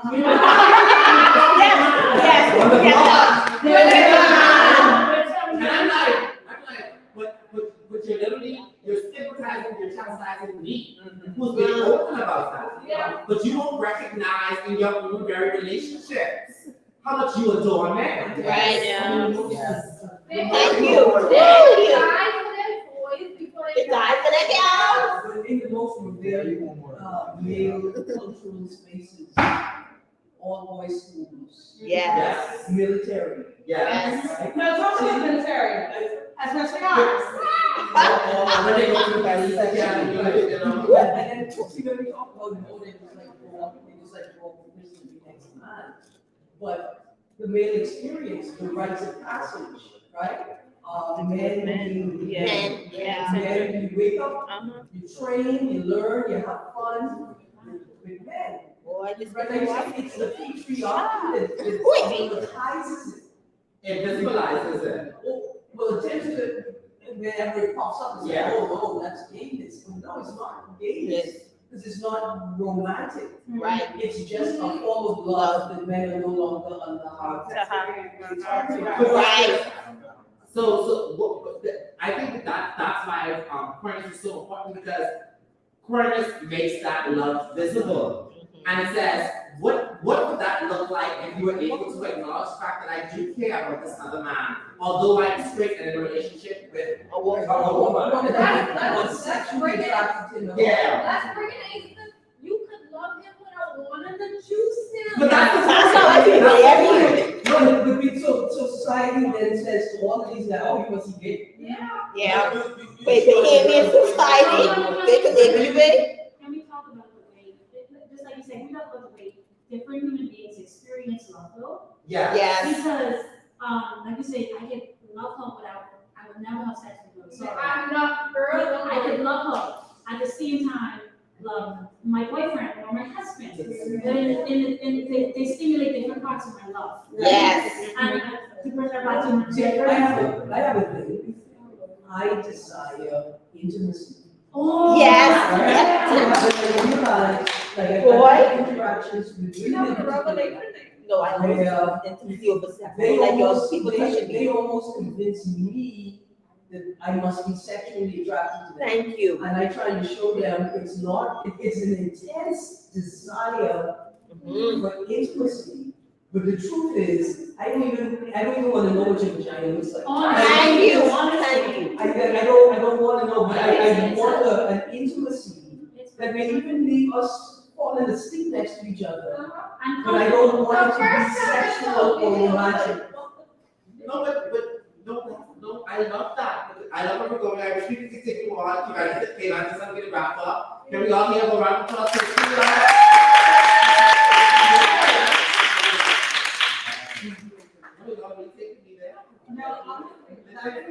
No, that was the intent. So thank you all, thank you audience for participating. Again, if you're watching us via the live stream, you can type your questions in the comment section or what you want to talk about, and we'll definitely be gonna get to them. We're moving on. So we have 2 more artists left. Okay. I was just notified that Judy ordered the food, so it should be on the way. Do we want to take a break now, or do we want to get into the next artist? I think we should get to the next one. Okay, so then we should have time to break.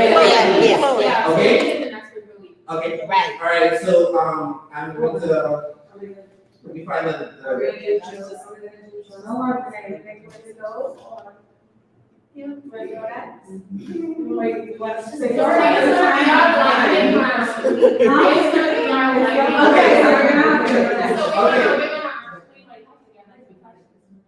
Okay, all right, so we're gonna have our next artist, and I'm excited for this artist because I think that they're phenomenal. I think he's phenomenal. That's just me. I really think that he is. And I'm gonna welcome to the stage Jonathan Stark.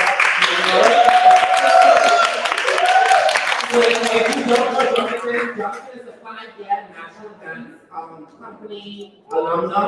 He boldly challenges social norms through his creative expression. He's not just a dancer, but also holds the titles of singer, actor, and activist. Jonah Williams and showcases an artistic tapestry that is quite a conundrum, being multi-textured, monochromatic, all at once, and he often plays with this multiplicity in his work. Drawing inspiration from a number of places, his eclectic aesthetic encompasses the vast span of Bahamian culture, as well as the African diaspora, and often includes political issues as well as acknowledging the spiritual and ancestral. This creator is not your average.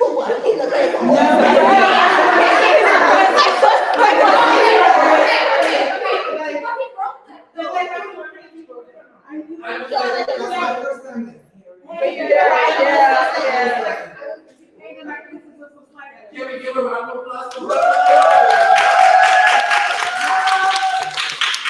All right, so I'm going to throw it out to the audience. Does the audience have any questions they want to ask? Okay, fine. Take out the question. My first question is, why use Rush for the wrong group?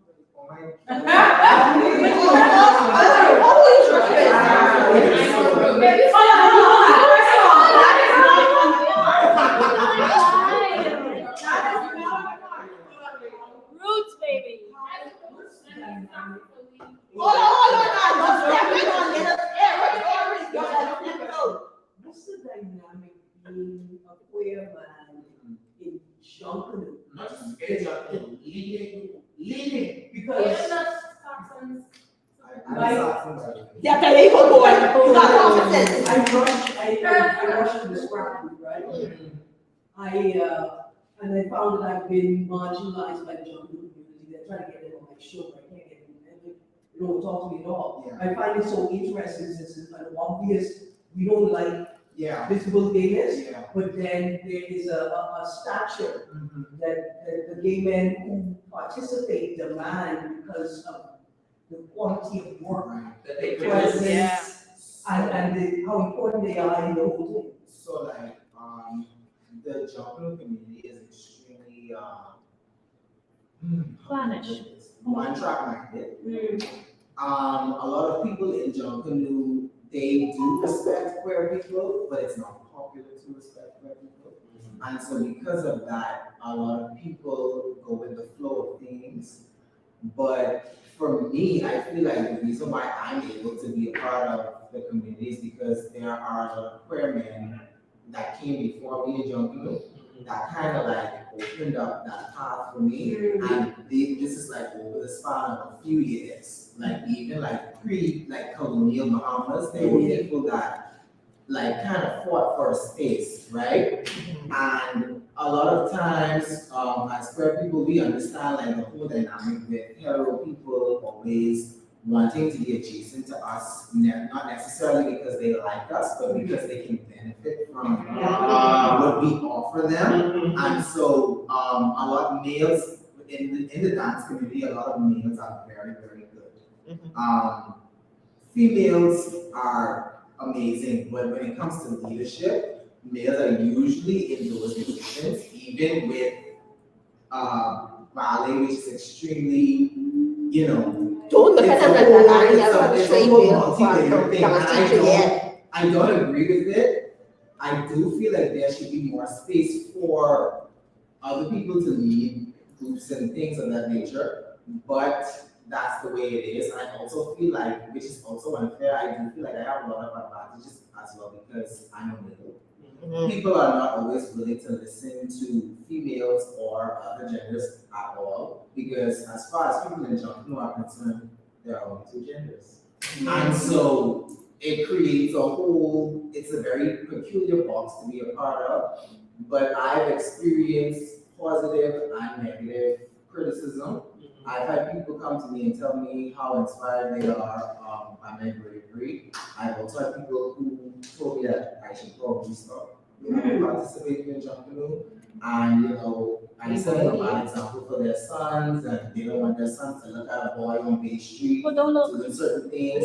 But for me, the reason why I wanted to rush is because I saw people that looked like me doing something, and I was like, oh my God, this is what I want to do. And I remember my mom, she's always been supportive. My entire family is, my mom has 7 kids, and 5 of us are queer. So I have 2 straight siblings. So I have a house of Charlie.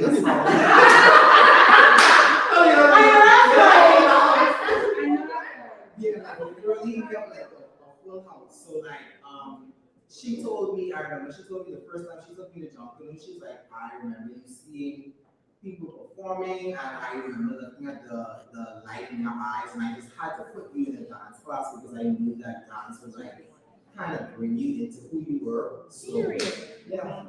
Well, we stand on mother who knows our children. Yes. We stand. It was hard. It was more my grandmother and my mom. My grandmother kind of convinced my mom to be okay with certain things, but yeah. Okay, does anybody else have a question? Yeah. I want to ask first. I have a prompt that says interracial dating. What are your thoughts on that? But what How comes did to that mind? not come up with me? Because You lied. it at the time. Okay, so I've been around interracial relationships for my entire life. My sister's married to a white woman, and so I kind of grew up with her. She's been my sister-in-law since I was about 12, 11, and so my thoughts are that I feel like love is something that covers everything. I don't feel like it's something that we have to kind of put. I don't feel like it's something that we should police. I feel like it's something that we should just learn to celebrate. However, if you are dating somebody that is not the same race as you, especially if you're Black, you have to be sure that this person loves you for who you are and not because it's a fetish for them, because they want to date you to deal with the white guilt that they have. Like boy, just shooting. And you know you said it best, the white guilt, no? It's like, oh, I'm not racist, I have a Black boyfriend. Yeah. Oh, I'm not racist, I have 5 Black friends. It's like, Yeah. you know, you have to make sure that you are celebrated for being a person first, and you're celebrated for being an individual first, and then you can learn to celebrate the cultural things about you, because like my friend said, Black is a multi-textured thing, and it covers so many different things. And you know, people that live in Nigeria are different from people that live here, are different from people that live in Trinidad or Martinique, you know, anywhere where people of color live. So you can't come into it with a one-track minded view. You can't be like, oh well, my boyfriend's ancestors used to chuck spears and you know, they used to carry shields in the bush. That may not be everybody's ancestry. So you have to be willing to learn about your partner and the type of Black person that they are. Yes. So you know what I want to do? I want to take us back to, I guess, the formative years you growing up. You had all of these examples. I'm assuming that where you fit into the 7 children. I'm the 6th child. So that means that you had 5 other 5 square people older than you. So that means you have 5 persons that your mother helped to walk along this journey or before. Oh, you're the 5th. Okay. Well, how was it seeing your other siblings come into their own premise, and how did that give inspiration for you to, even if you had that idea or you knew at some point, to literally go after it or that? Because like meeting you, you're like, you're there. The essence of who you are is there, and whether you accept it or not, that's not even the question for you. Like you don't struggle with that at all, and I think that's inspirational, right? It shows that, and that's why. Like, so when you say that your mom helped you, like you had this place within your family, not everybody has that, and so what led you down that path to say, I'm gonna go here, seeing the inspiration for other people? How did that affect you? So I think it's my sister. She spoke about being from the family island. So I grew up in Exotica. I moved to Nassau when I was 15 to senior high school. And I grew up in a church family. So my entire family is not accepting. But my siblings and my mom and I, we created a space for ourselves so that we could have love and support within a specific group. Because having more than one queer child, obviously my mom was looked at as the black sheep of the parents. Right? And so that was something that I had to deal with all my life. And coming from a family, my brother, he was prom king, my sister after him, she was prom queen, the sister after her was prom queen, and they all got extremely good grades. So growing up, I always felt this pressure to be perfect. My hair could never be a place that you sit up straight, you have to be a certain way, you can cut yourself a certain way around people, otherwise you make the family look bad. And so when my sisters started to come into who they were, it was complete chaos in my family. And a lot of people weren't, I was the only child on the island experiencing something like that. And so I was ostracized immediately. Even before they started to come out, I was ostracized. I remember after preschool, I started to realize, okay, everybody's not like you. All the boys don't play with dolls. All the boys don't dance in the front of the TV. All of them don't play with their grandmother's wigs and wear dresses, because I felt like I was a pretty normal child, because I was never reprimanded for being myself. And so when I came out into like society, I was ostracized immediately. And then after my sister started to come out, I became a completely different thing. And so I was on ledge by myself for a very long time. even though I had friends and I was what other people would consider to be popular, I was very lonely. Because none of my friends were supportive of me, who I was and what my life was about. And they didn't take time to understand what I was going through. It was more or less, well, yeah, John and his sisters, you know? Yeah, you like sisters, stuff like that, they would say. And you know, wanting to not be ostracized, I made so many choices to try to fit in, and it never worked. And I realized over time that I was never meant to really fit in anywhere. And all of us as individuals are meant to stand on our own different platforms and pedestals. I know the pedestal or platform should be higher than the other, regardless of whatever it is. So, they, at first, my sisters being themselves and my older brother, it was really, really challenging for me because I was still figuring out who I was. And then seeing them be themselves unapologetically, regardless of how my family felt, was kind of traumatizing for me because my family was split down the middle, so there was nobody I could talk to because I couldn't tell my mom, okay, I think I might be gay. I couldn't tell my sisters, I think I might be gay because they were still figuring out who they were. And so I didn't want to make them afraid because after they came out, everybody kind of looked at me like, well, you better not be another one. We already have too much already. So you will have to be the perfect one. And they didn't have to say it. It was insinuated every day. And I felt that pressure every single day. Yes. Dealing with that ostracization. I got it right. Okay, solid. Dealing with that outside world and in family. How did you fully seek yourself into where you are now, and like what steps did you take to keep on the path? Because you knew who you were from Yes, I always knew. So from jump. There was a time where, like I said, I tried really hard to fit in. I wanted to be like one of the boys really, really, really badly. And it worked for a while, right? But I wasn't happy.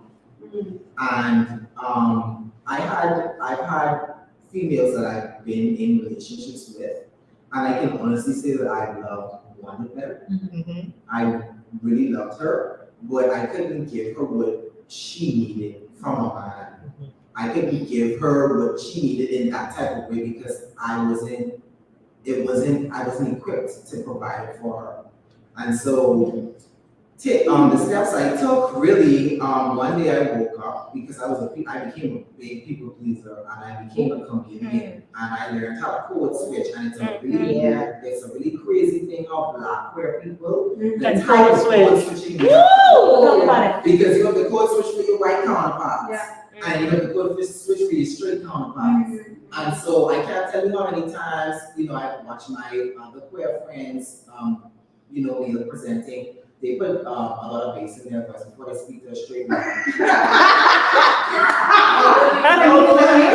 Right, or like they are like, you do these things because it's like you want to make them comfortable. And it all goes back to, I feel like you have a place, And so one day I woke up and I was like, fuck this. Oh, that's it. Yes. I was like, I am done with this.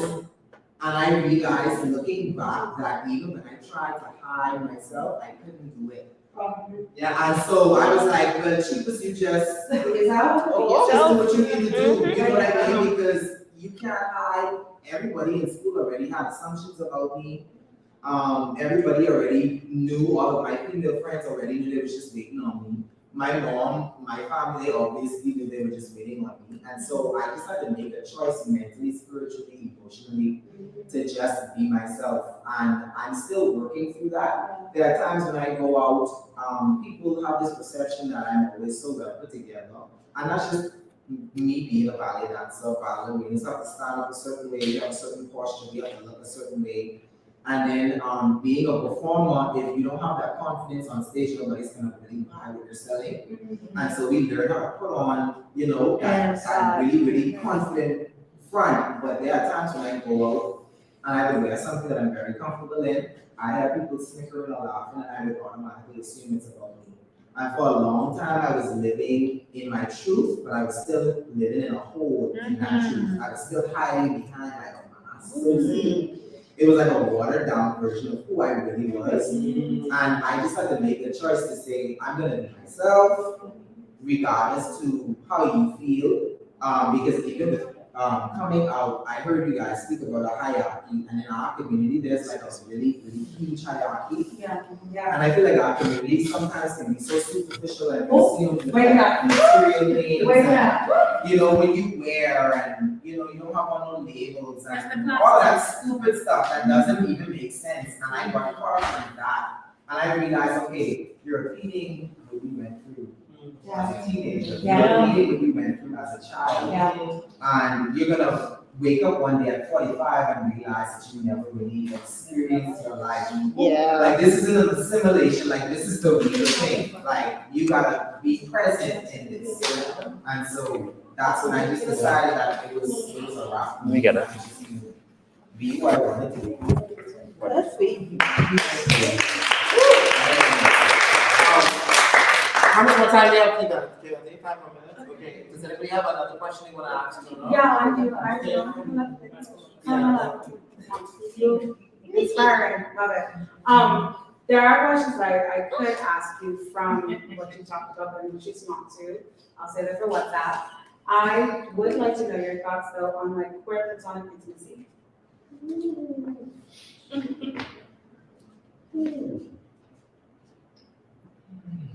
I kiss my girl. Okay. Can I just say to everybody that this is the first time like I've been in a setting and I didn't feel any pressure like being anything.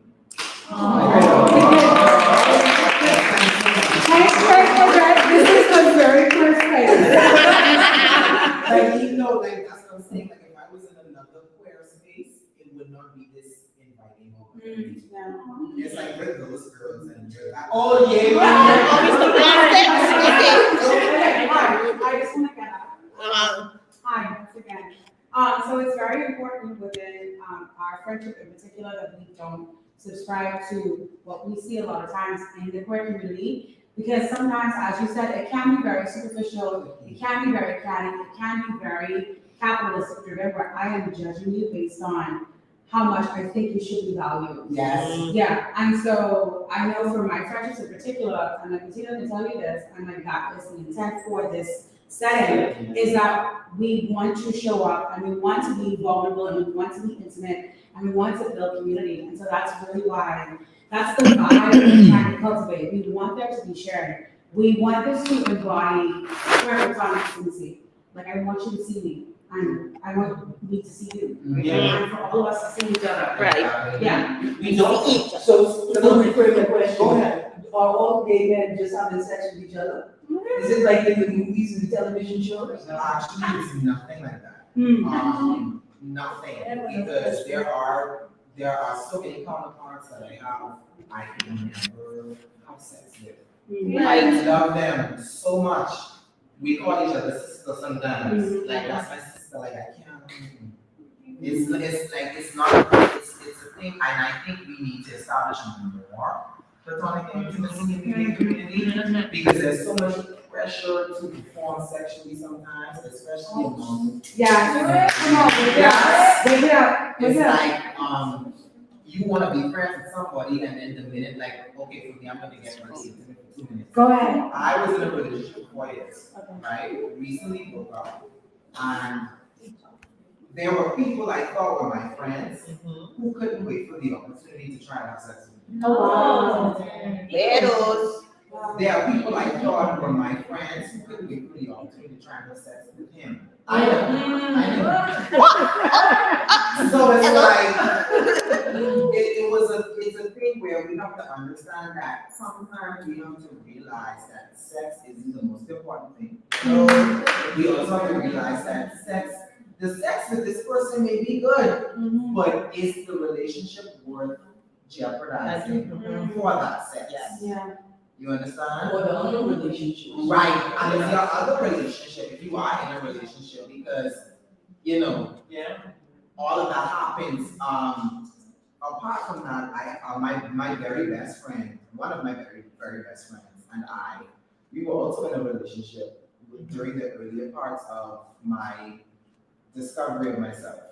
We realized very early on that that was not the best option for us. Because we were best friends first. And then he was like, okay, well, let's see how it be in a relationship. And sometimes we have a conversation and I was like, girl, like how did we do that? And the fact that we were able to heal from that and grow from that and still remain best friends is so important because I can't picture my life without my best friend. He's he's like me. Like I'm sitting here and I feel like he's for him. Even though he's not him. That's the type of love I have for him and that's the type of love he has for me that I don't understand why we allowed ourselves to get into the pressures of, oh, well, let's just see how it will be. Because people put that. Yes, I was gonna say, people did put that on us. They was like, you will be so cute together. You can see he love you, and he has such like they use all of these fancy terms. He has such a sense of urgency towards you. He's yes. Compulsory partnership. We often talk about the sort of hypersexuality, the idea that we frame women as the victims of men's hypersexuality, right? And I think men are losing out because of it. I think men are hurt more by it. And I think part of it is Patriarchy. unprocessed traumas with their mothers.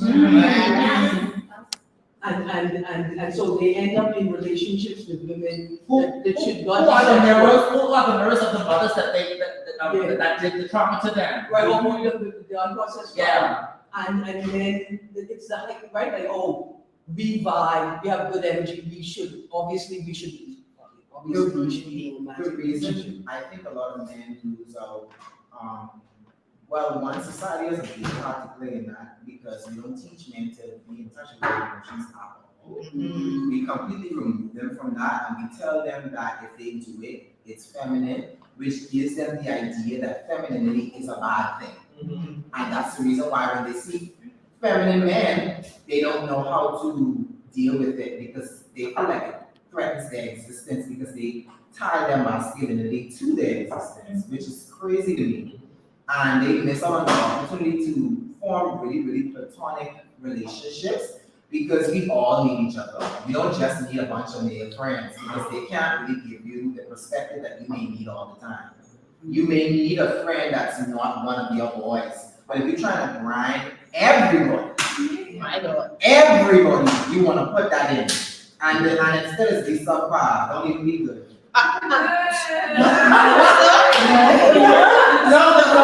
No, I think so Cuba opens up a whole plethora. So okay, I'm just going to wrap up. What I would say this, I think you had said something that I very subpar. No. You know what I want to talk about? I want to talk about just before we end. I want to talk about how you talked about those girls that these kind of girls and the superficiality. One of the things that really boggles my mind is that if we're all being oppressed, you being the it girl, those girls, none of that really matters. And so when I walk into spaces, I'm really glad that you said it. No. When I walk into spaces, what gets me in particular is, especially if it's amongst the queer or gay men, I don't know if this exists in the lesbian community as well. There is this I think it's because there's a particular bar, and you know what I'm talking about. When you walk in there are a lot of stuff going on. They're high virus. It's downtown. You know where? Yeah. You know what it is. The minute you walk, the minute you walk into the bar, there is this unspoken air of arrogance. I'm almost like I'm better than you. I'm like, it makes it because I'm so sensitive. It's like it makes the space very unenjoyable. Okay, so let me touch on this. And I can be completely honest, I got mashed a lot of corn right now. The reason why this is so important for me to be here is because and I'm not saying this in an arrogant way.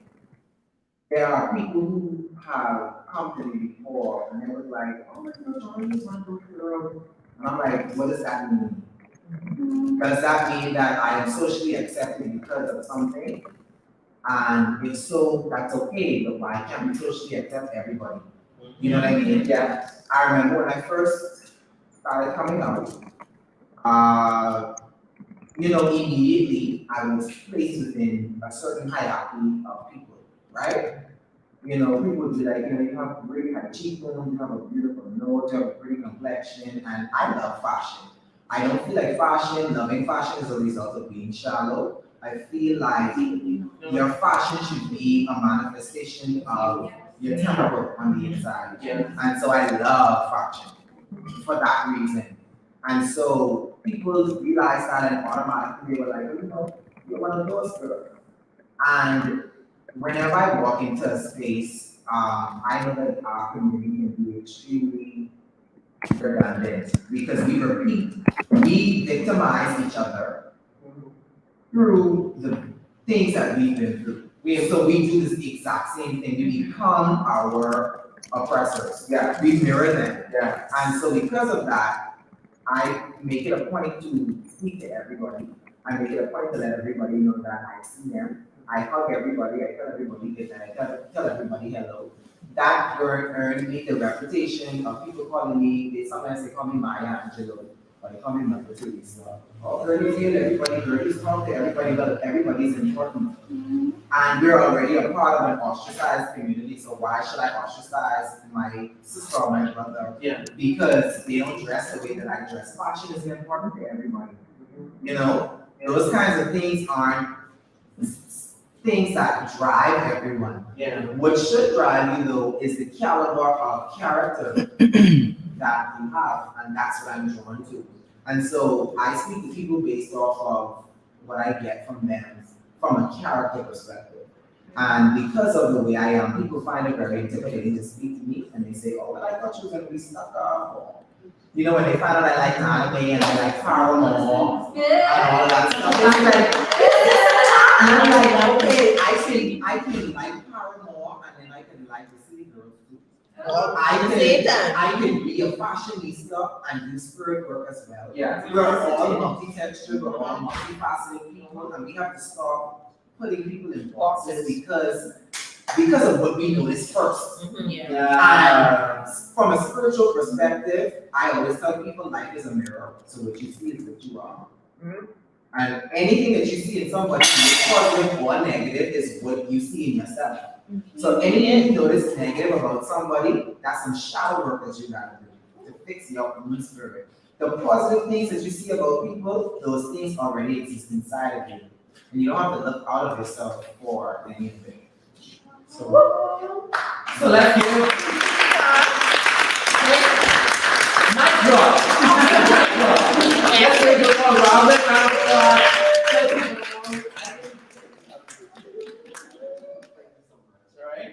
So we're gonna get to the part now. I think we're ready to eat. Yes. Okay, so we're gonna take another 15 minutes. Yeah, we take like 20 minutes. 20 minutes? Yeah. We're gonna take 20 minutes, and we have, if you're still coming, we have pizza, wine, water, limeade, whatever you want. So we're gonna take 20 minute break, and we'll be right back after this. Wait, what do I do? No, just hold on to them because you'll have an opportunity to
And fill out the survey because we want to know how they found this experience.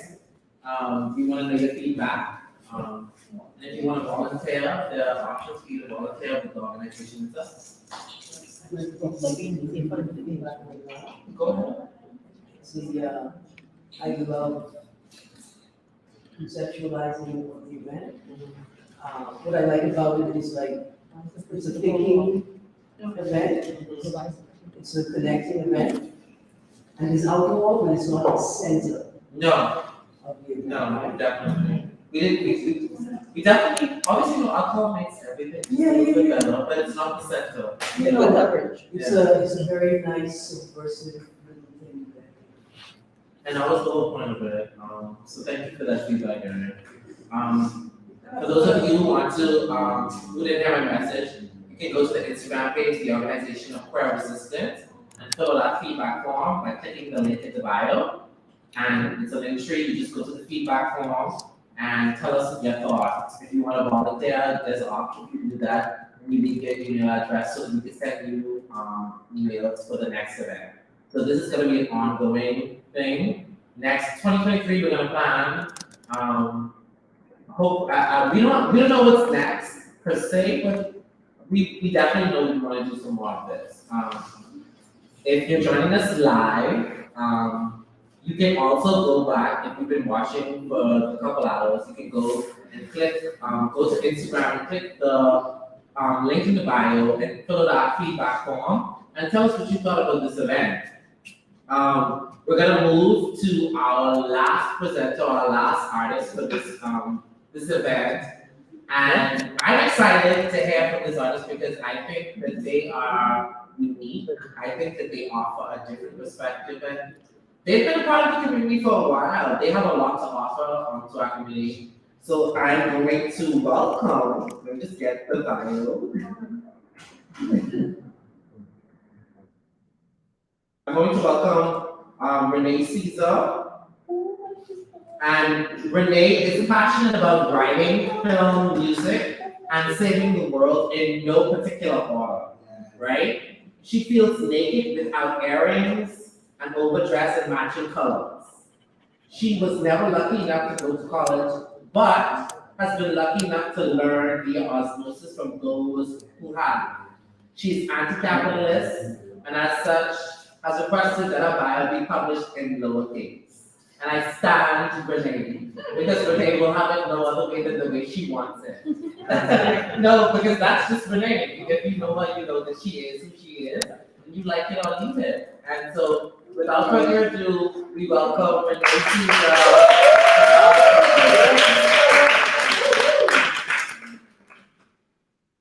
Yes. As Renee's coming, yes.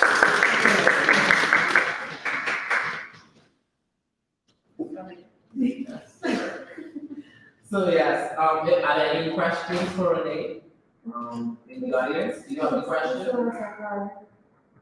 Okay. I have a question I'm gonna ask, and then I guess we can open it up. Renee, do you make any distinction between the phrases family and community? Yeah. Okay, what are the distinctions? Square versus rectangle. Square versus rectangle. Okay. What does that mean in your mind? Family is always family, but not always community. Community is always community, but not always family. Like they both exist in each other, but I compartmentalize a lot. Like I could be close to you and know like, oh, yeah, trust you with my money, but I could trust you to watch my child. Or I can't trust you with secrets. Okay, and so you use people according to what the capacity they're able to handle. Yeah. Okay, fair enough.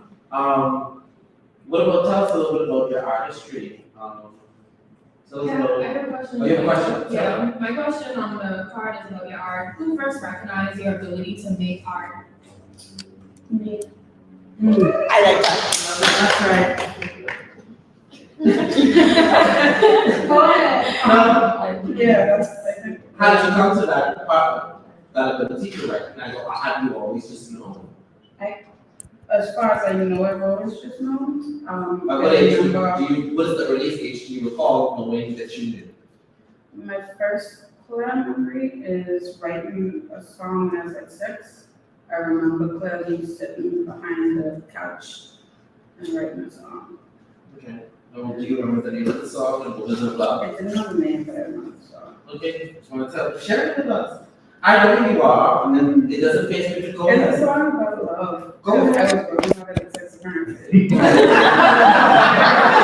Very sweet, very romantic. I don't know what I was thinking about, but yeah. I can tell you the words. Okay, go ahead. I love you, I care for you, and I don't know just what I'd do without you by my side to guide me and keep me going on. And I pray that you'll stay here with me forever and ever, baby. And I know that if you go, I can never live without you. I've said before, I wouldn't even take it to a man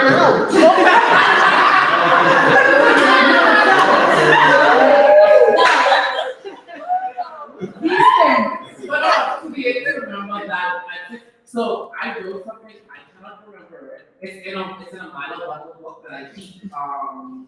But I have it on already. That was one of the first poems I ever wrote, and it was because I was heartbroken. I don't know about what, but I get it. So for you to even be able to recite that, that's a lot. I was on my Go ahead. So I know you, and so I say this to say, you don't have to answer that I ask you. Because I know you don't. When I first met Renee, I met Renee at the house of Camille Gibson. And Camille Gibson is a musician, she's one of Camille, right? And in that moment, they both equally displayed their talent. Okay. It's only because you knit me out, right?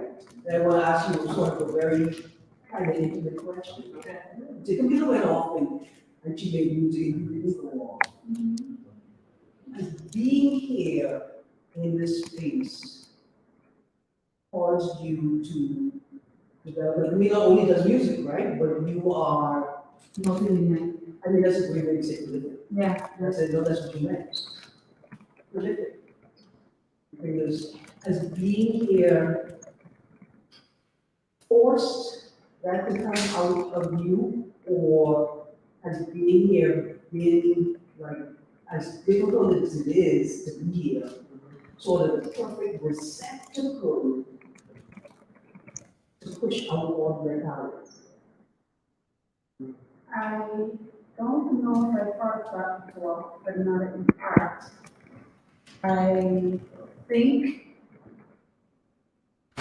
for a person like me, it was probably a good space for me to grow, but in some ways it wasn't, because like, for example, my first love, well, not first love, like I said, the writing songs from my song, but I'm old and stuff. But my first thought of what I wanted to be when I grew up was fashion design.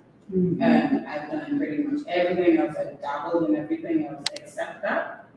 So maybe it did affect me negatively as well, but I do focus on the other side. And I don't mean affect you negatively, because I would say you making art right now, right? Like you for comfort.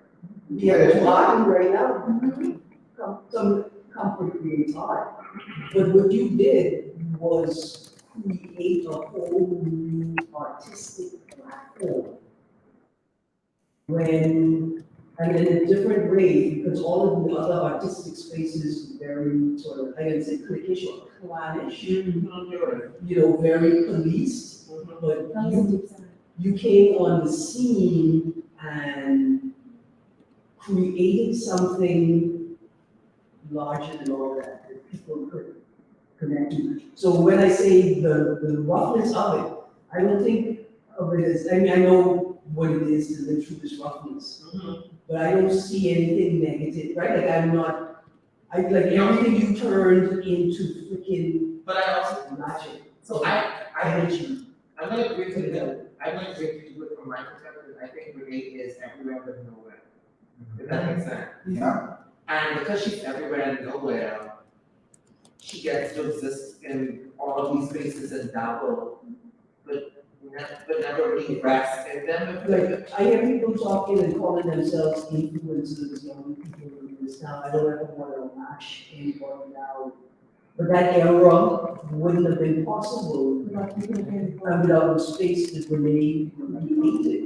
It didn't require her to claim you or to make you valid. It was a space where you could see yourself as valid. Correct. And just keep doing what you was doing. What? Do you want me to talk to you? Do you want to talk about the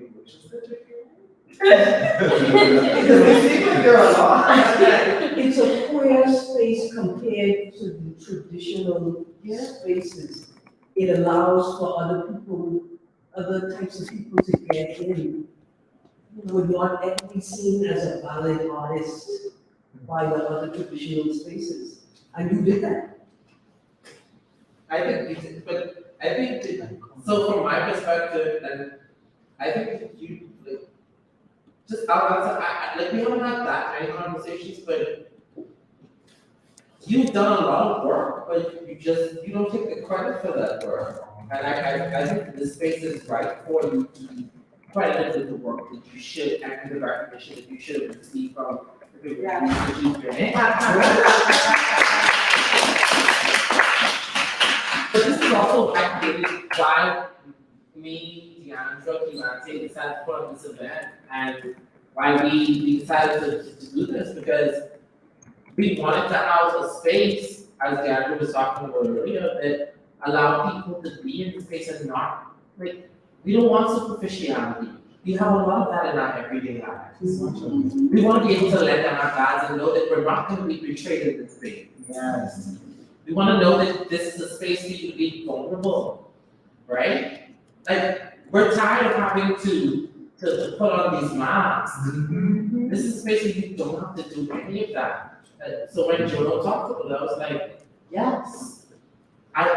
We genuinely appreciate the work that you do. We love you, Ray. We love you, Ray. We do. Love you. I guess, right, it's like an anti-capitalist space. Right? It's not judged in the same way that these other capitalist spaces judge it, and you created that. You know, and with your vulnerability, right? Like with the poem, the one-word poems that you turned into a collection. You know, I'd say, like the space here that they created is great because it's like a whole bunch of revolutionary ideas from people who wouldn't necessarily call themselves revolutionary. No, but that's what it's about. So you want to start on talk about just how you feel about all of that? Well, I don't handle compliments very well in general, but some of the things that were said are things that I didn't know were visible. Like what you said about not being anywhere. But That makes sense. yeah, no, I know, but see, because I think, and maybe it's because I have a strong, so Memory's a dark-skinned Afro-American, and I've watched her invisibilize herself so much, and it pains me. It really does. So whenever I have to tell me, I have to tell her, like, when she's angry, I said, you can get the spirit with me, because in the Bahamas, women aren't allowed to be angry at all. So often I say to her, stop holding back your rage, because this is a space where I'm not going to take, like, you're not staring at me, I know what you're doing. So seeing that, oh, when I encounter people who have that same kind of struggle, they want to, but they just can't, because they have to follow themselves up in this way. It pains me, it just does, because I've watched my mom do it. It does something, it wrecks me on the inside, because that's a limitation. If you're born female and not because of your fault. And so I just think you need to know how phenomenal you are, so that is not. But you need your flowers now. You deserve them now. Yeah. And as a creator, right, not just of art, but of spaces within which people could realize their own art, right, is very, very powerful. And it's a queer way of changing the world, right? Of being a revolutionary. And that's the reason why we invited you. No, all of the people who were there, like, when we thought about this, when we were coming up with names, we wanted this environment. And, like, we don't have these spaces. This is what I envisioned, like, I don't know if anybody else has anything to say, but like, this is what I envisioned, so to hear those. Like, I just wanna check in on comfort levels. Yeah. I know we mean well. I know we mean well, but like, I just. Yeah, you don't check out face first. And also, I can ask my prom, this is kind of like on it. Okay. Yeah, what are your thoughts on Rihanna? Thank you, Kevante. Thank you. Thank you for that. I haven't watched Black Panther, so don't say anything. Okay. But she's very smart. What do you think about this inclusion of Johnny Depp in the Fendi The show? Savage Fenty thing? Yeah, and the response to it. The world of the show. Okay, I didn't know he was included. I don't know enough about why or when or anything like that. But if you're just speaking from a Johnny Depp being hated point of view, I think we believe women enough now. We need to start believing men sometimes. Like, I don't know if he's right or wrong. Yeah, I just wanna chime in that, yeah, so, I think what a lot of people aren't aware of that case is that it was not like a divorce settlement, it was like a lively battle between the two of them. And, his fans, because they believed him so much over Amber Heard, they crowdsourced $3,000 to have the court documents unsealed and realized that he had fabricated most of the evidence that he submitted. Yeah, so a lot of the audio was doctored, a lot of the images that he produced were doctored.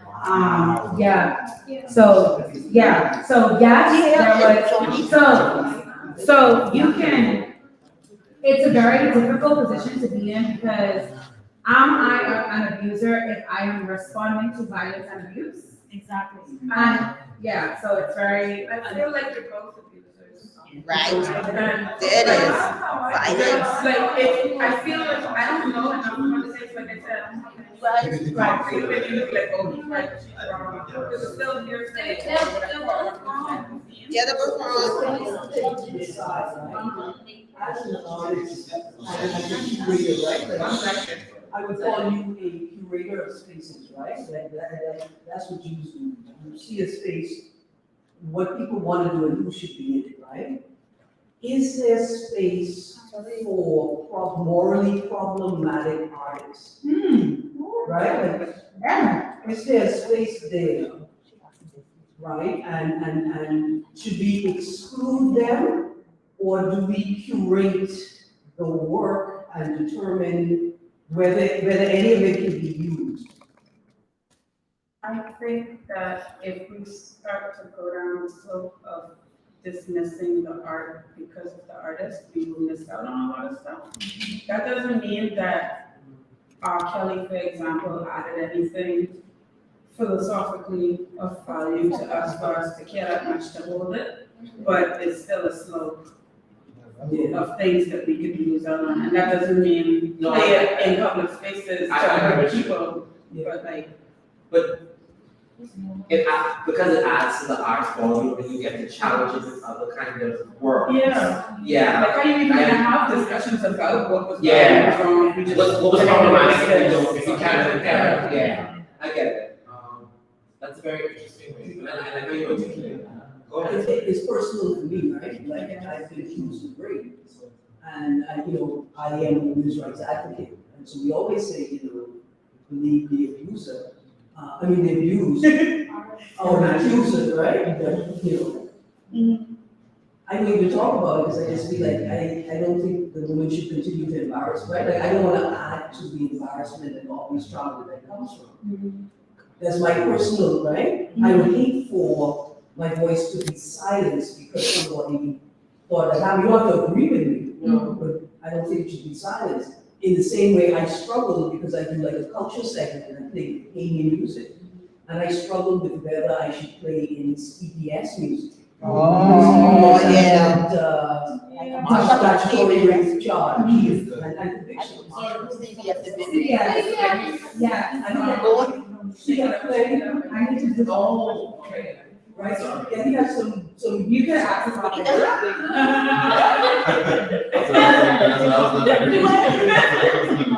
I just decided right after it. I wouldn't tell someone to not play it because I don't speak on it at all, I just don't play it. But then I struggle with that because his music is a definite part of the fabric of the development of Bahamian music, you know? Okay, Yeah. fair enough, I was asked a question, but if you want to put my behavior card, go ahead, but like, Somebody who's mad. I know how. We're gonna go to K-pop page. Yeah, what are your thoughts on cancel culture then? Do you believe that it exists? But I it feel like exists. I think if something has a name, it exists automatically, whether it is what it is or whether it's a system or anything like that, it's different. But like if I can name it or you can picture it, then it exists. Okay. Is that across all realms or specifically in? Well, in general, like if I can picture a pink elephant, then a pink elephant exists in my I like But it. also, to that point, naming something has power over it. Yeah. You gotta be able to picture it. Yeah. And so I agree with you, that if you can name it, if it has a name, then it technically. Even if it's just I in our understand. discussion of it. Even if it's just in my dreams, it exists. Yeah. Think on it. But I don't want to have myself like dream negative. I change your dreams. But yeah, no, I changed my dream. Let me break up what we said. That seems scary. It's not, it's less scary than dreaming wildly. Oh. Yes. I I can change Yeah, my have a dream. I'm question. listening to dream 3 days later. I have a question. What would you be doing if you weren't an artist? Oh. No, but really probably, okay, so not teaching, but yes, technically teaching, but I wouldn't be a teacher because I watched my parents in the school system, public and private, and I know it's trash and I don't want to be involved in that. Oh, felt. But I felt like, yeah, I know I feel it. But I felt like if I had the power to like start my own school, I wouldn't mind being a teacher. And then my other thing is like psychology. But yeah. Like I used to read psychology textbooks. Just saying. Somebody, Jono wants to ask questions? No? Does anybody else have a question on the cards they want to ask? I don't want to. Okay, go ahead. My question is, when I say ethical monogamy, what is the first word that comes to your mind? Period. Wait, what was the word? Ethical monogamy. But what comes to mind? But I guess I could expand on that. That comes to mind because I am polyamorous, so like maybe if I wasn't, or if I was really forefront in my mind, then I would have thought of other things. But I guess it doesn't cover my polyamory, so maybe it wouldn't make sense to explain. But like ethical monogamy, I don't even understand why that exists. Like, why is that a term? Like, Honestly. like you're monogamous, that shit, the definition Of supposed to include Ethical, yeah. Like, There should be an ethics to monogamy, yeah, right? right. That's the whole point of it, is that you almost like these rules that fit. No, I actually agree with you, I actually do. Like, you want to ask something? Yes, please. As a queer creative, do you find it hard to sympathize with people who are not right-brained, one, and two, queer? Sorry, you said one what? Right, like, no. Right-brained? Yeah. You said right-brained? Okay. First of And all, what's I the know next how. one? Right? And what's the second? I didn't hear you. Is it clear? You said as a queer creative, As a what queer- kind of hard To to? sympathize with people who are not, one, queer, and then two, right-brained or creative. No. No. I don't think I ever have, but I think that's because I say sometimes I like to say I was blessed, but also cursed. But I was blessed to be raised or to exist all my life in a way that kind of like didn't allow me to even develop those thoughts. Okay. Because like, it was never a part of my space, so I didn't have time to, as a child growing up, to be like, what is that, why are you doing that? No, that makes sense, no, it does. I was gonna ask you a follow-up question, so, like, so I guess when you're amongst, or in a very heteronormative space, does that bother you? Or are you just able to ignore all of the trappings of that, just be like, yeah, it is what it is, but you only need consent, so I just insist on my like that kind of thing, or how do you respond? How does your mind conceptualize that? Yes and no, it bothers me. Like I said, I compartmentalize things a lot, so I'm usually able to be like, oh, this is I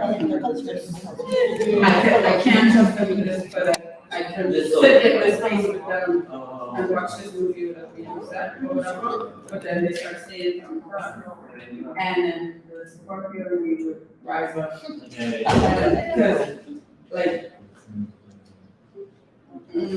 nobody was saying about astrology, but like I always ask people if they're interested in astrology. Like they're always like, what makes you believe it or whatever? And like one example is always like, if you're a Scorpio or Aries, when would you stop fighting? And the answer is always. She never saw. She did. I She had a did. different answer for I did. I promise you. She's fight, but there's a difference between not stopping fighting. Because when you were young, right? Very young. Because we realize our temper very young and we stop fighting unless we absolutely have to. Yes. And then when you get older and you decide to make those fights, Aries is for honor and Scorpio is for chosen family. And I say that to say, if it's a situation where someone is being disrespected or in danger or whatever, I will absolutely jump in. But other than that, I'm like, I can't fight all of these fights. Okay, that's fine. Is there anybody else that wants to ask a question? Okay, go ahead. What are your two favorite songs on the SZA album, and why are they Kill Bill and Love?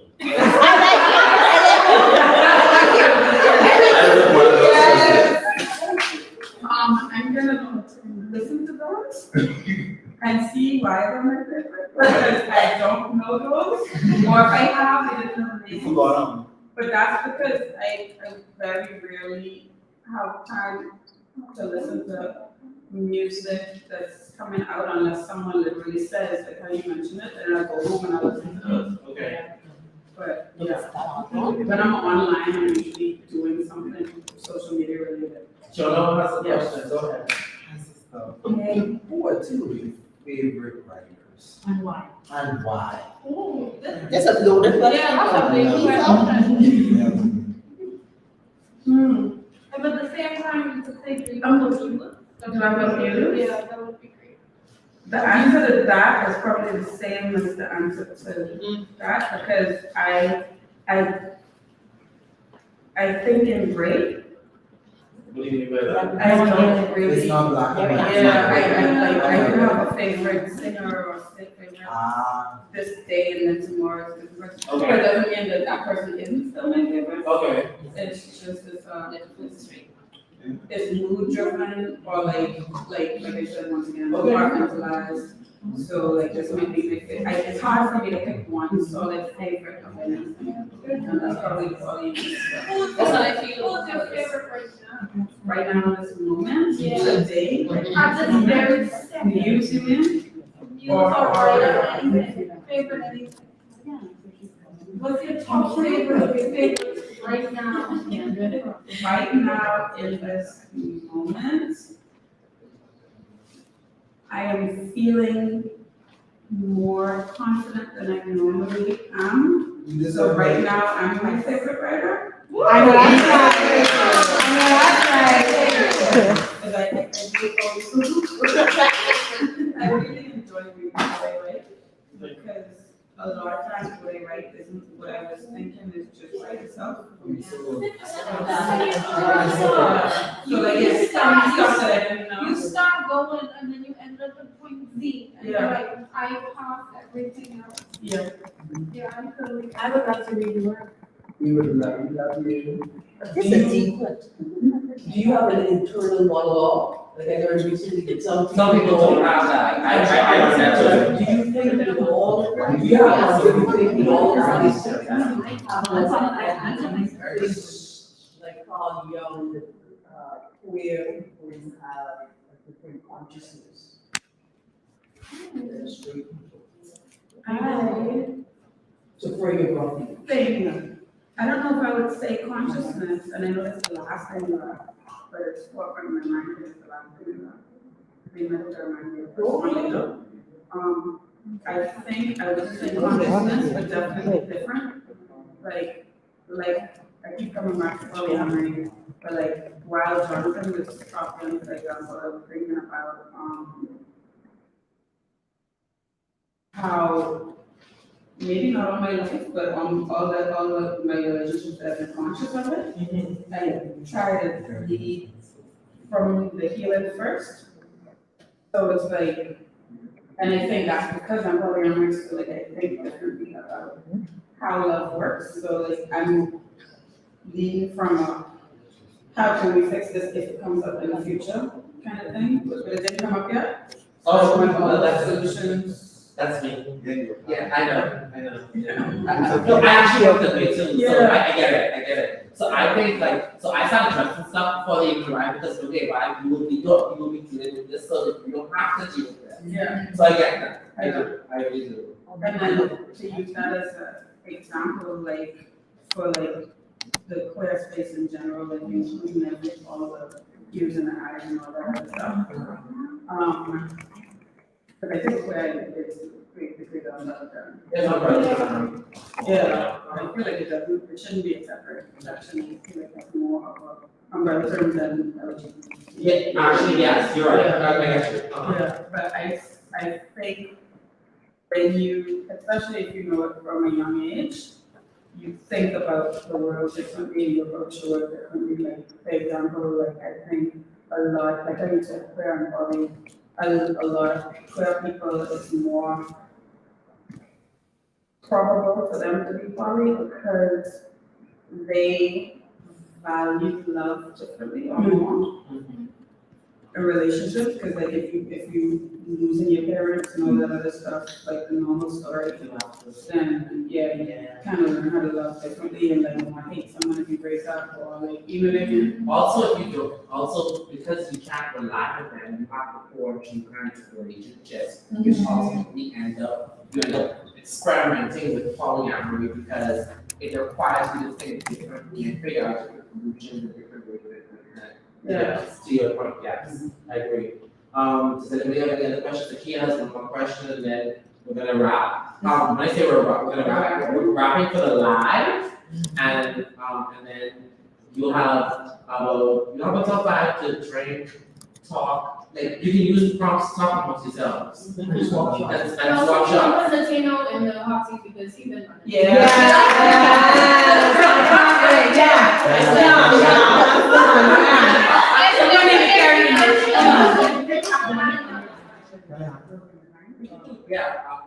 So, yeah. So, Akia's question and then. Yeah, so this question from both her and I, we have the same thought, specifically about neurodiversity, maybe on my part, then where psychology, I did too. And I feel like I've had this conversation with Bianca before, intelligence is a curse. Because at a very young age, we learn to experience life very differently from people who aren't neurospicy. So we walk through life. You said neurospicy. I like that. That's so good. Like we learn to walk a certain path because we are paths. They might be smooth to others, but to us, they crooked and we just can't. Yeah. So me specifically, like I have to have some sort of order in my tail. Like it looks chaotic to other people, but I see the direct path where I'm supposed to go. And I don't know you, so excuse me if I step over a boundary, but I see so much of how you cope in myself. And I just want to hear your thoughts on neurodivergency. Neurospiciness. Neurospiciness. I'm gonna design a shirt for you. Yes, I buy it. Yeah, I'm ready. I buy it. I can do a club shirt. No, it can be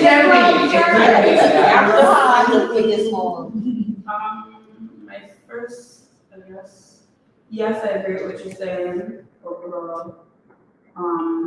Like you said, like the path may look clear to somebody else, but that's because that's your definition of clear. Whereas if I have a flare of concrete, I can't walk in this room at all. Yeah. Yeah. But I wanted to say, and maybe this is like a better answer than what I'm saying now. It's interesting to me that you say thought like this. Is that where you? It's not normal. I know. And you do speak out a lot, so that makes so much sense. Most people say thought. No. Ah. No, but. Because I'm gonna guess that's how you see it happening. Yeah, so if I don't speak, it's too much. Yeah. It's too much going on, so if I don't in some way. Yeah. Right, put it down on paper. No, I'll keep that in. No, I'm very gay. No, I Does it answer your question? It does. Okay, It so, also like light bulb. so can we give a round of applause?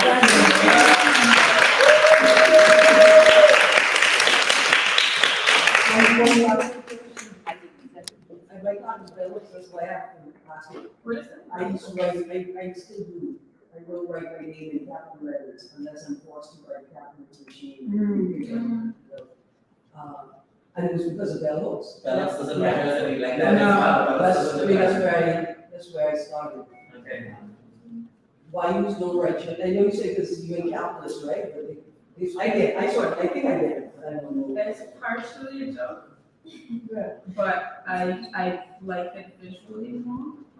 My brain doesn't like when the letters go up and down like that, but for some reason it's okay with the T and the L.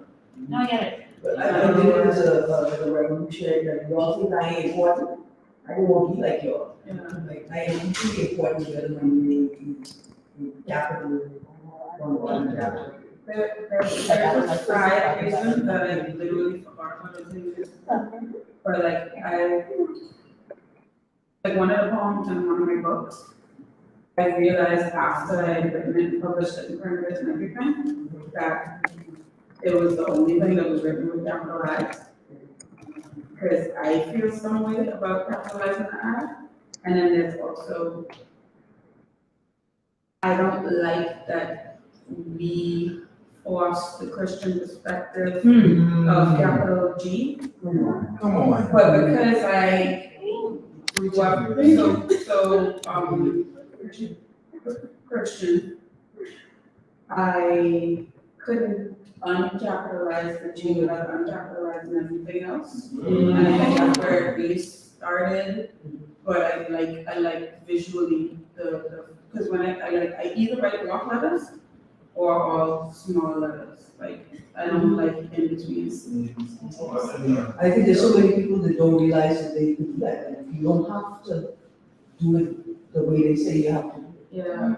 I think that's what you've done for people, is to show them, right, like, you don't have to be queer like Erin Green, you don't have to be an artist like so-and-so. Right. You don't have to be any of those things. Right. You have to carve out your own space. I just think it's so arrogant that Christians believe so strongly that their God, which is the only God, and the only right God has to be capitalized. Especially when, like, even if you are Christian, even if you believe in God, I promise you, he ain't up there looking and saying, what I'm gonna say, she capitalized. I didn't know where anywhere.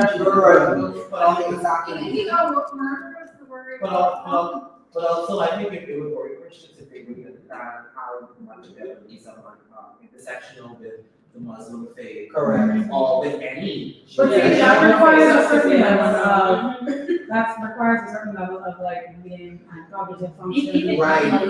No, but even when you're reading and you're like understanding that the Christianity faith, their whole doctrine is incomplete, so let's Right. start there. So what are you really being arrogant about? It's an incomplete book. I think what a lot of Christians don't realize as well is that their religion in a lot of cases is a tool of oppression. Yeah. Come on now, And so, you know, they sit on like a pedestal, but it's like, you know, I mean, we know you love Jesus, but that was also the name of the first slave ship, so, yeah.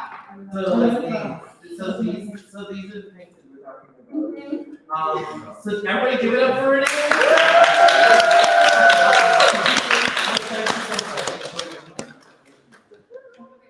Yes, we have like 15 minutes.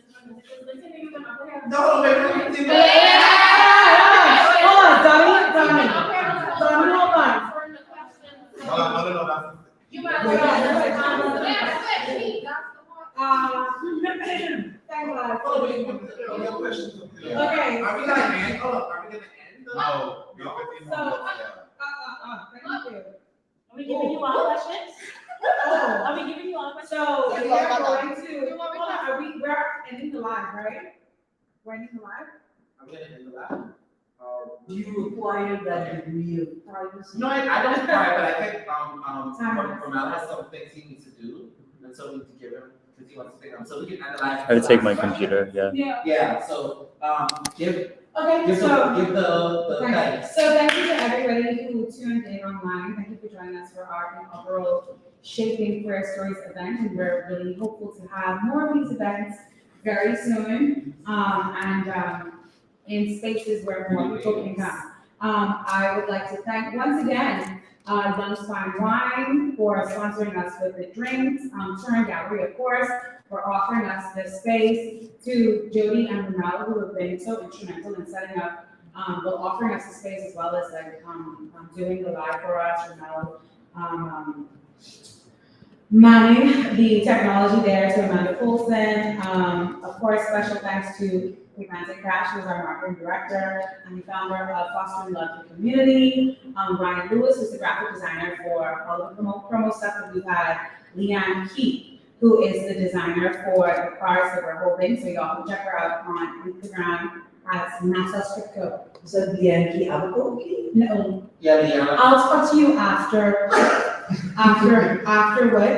And then of course to Gregory Watkins, who's been our photographer. He's been behind the scenes. And I'm gonna say thank you to myself. I was doing the damn thing, as well as to, of course, our founder and our gracious host, asking all these wonderful questions, and getting people's business, because that's what he does best. That's what I do. As well as psychology majors. And thank you to you for our audience in the studio, as well as those who are tuning in. You made it always possible. So thank you so much for tuning in, and we'll see you the next time for those who are online. In studio, we'll continue our conversation with Latino being in the hot seat. And the first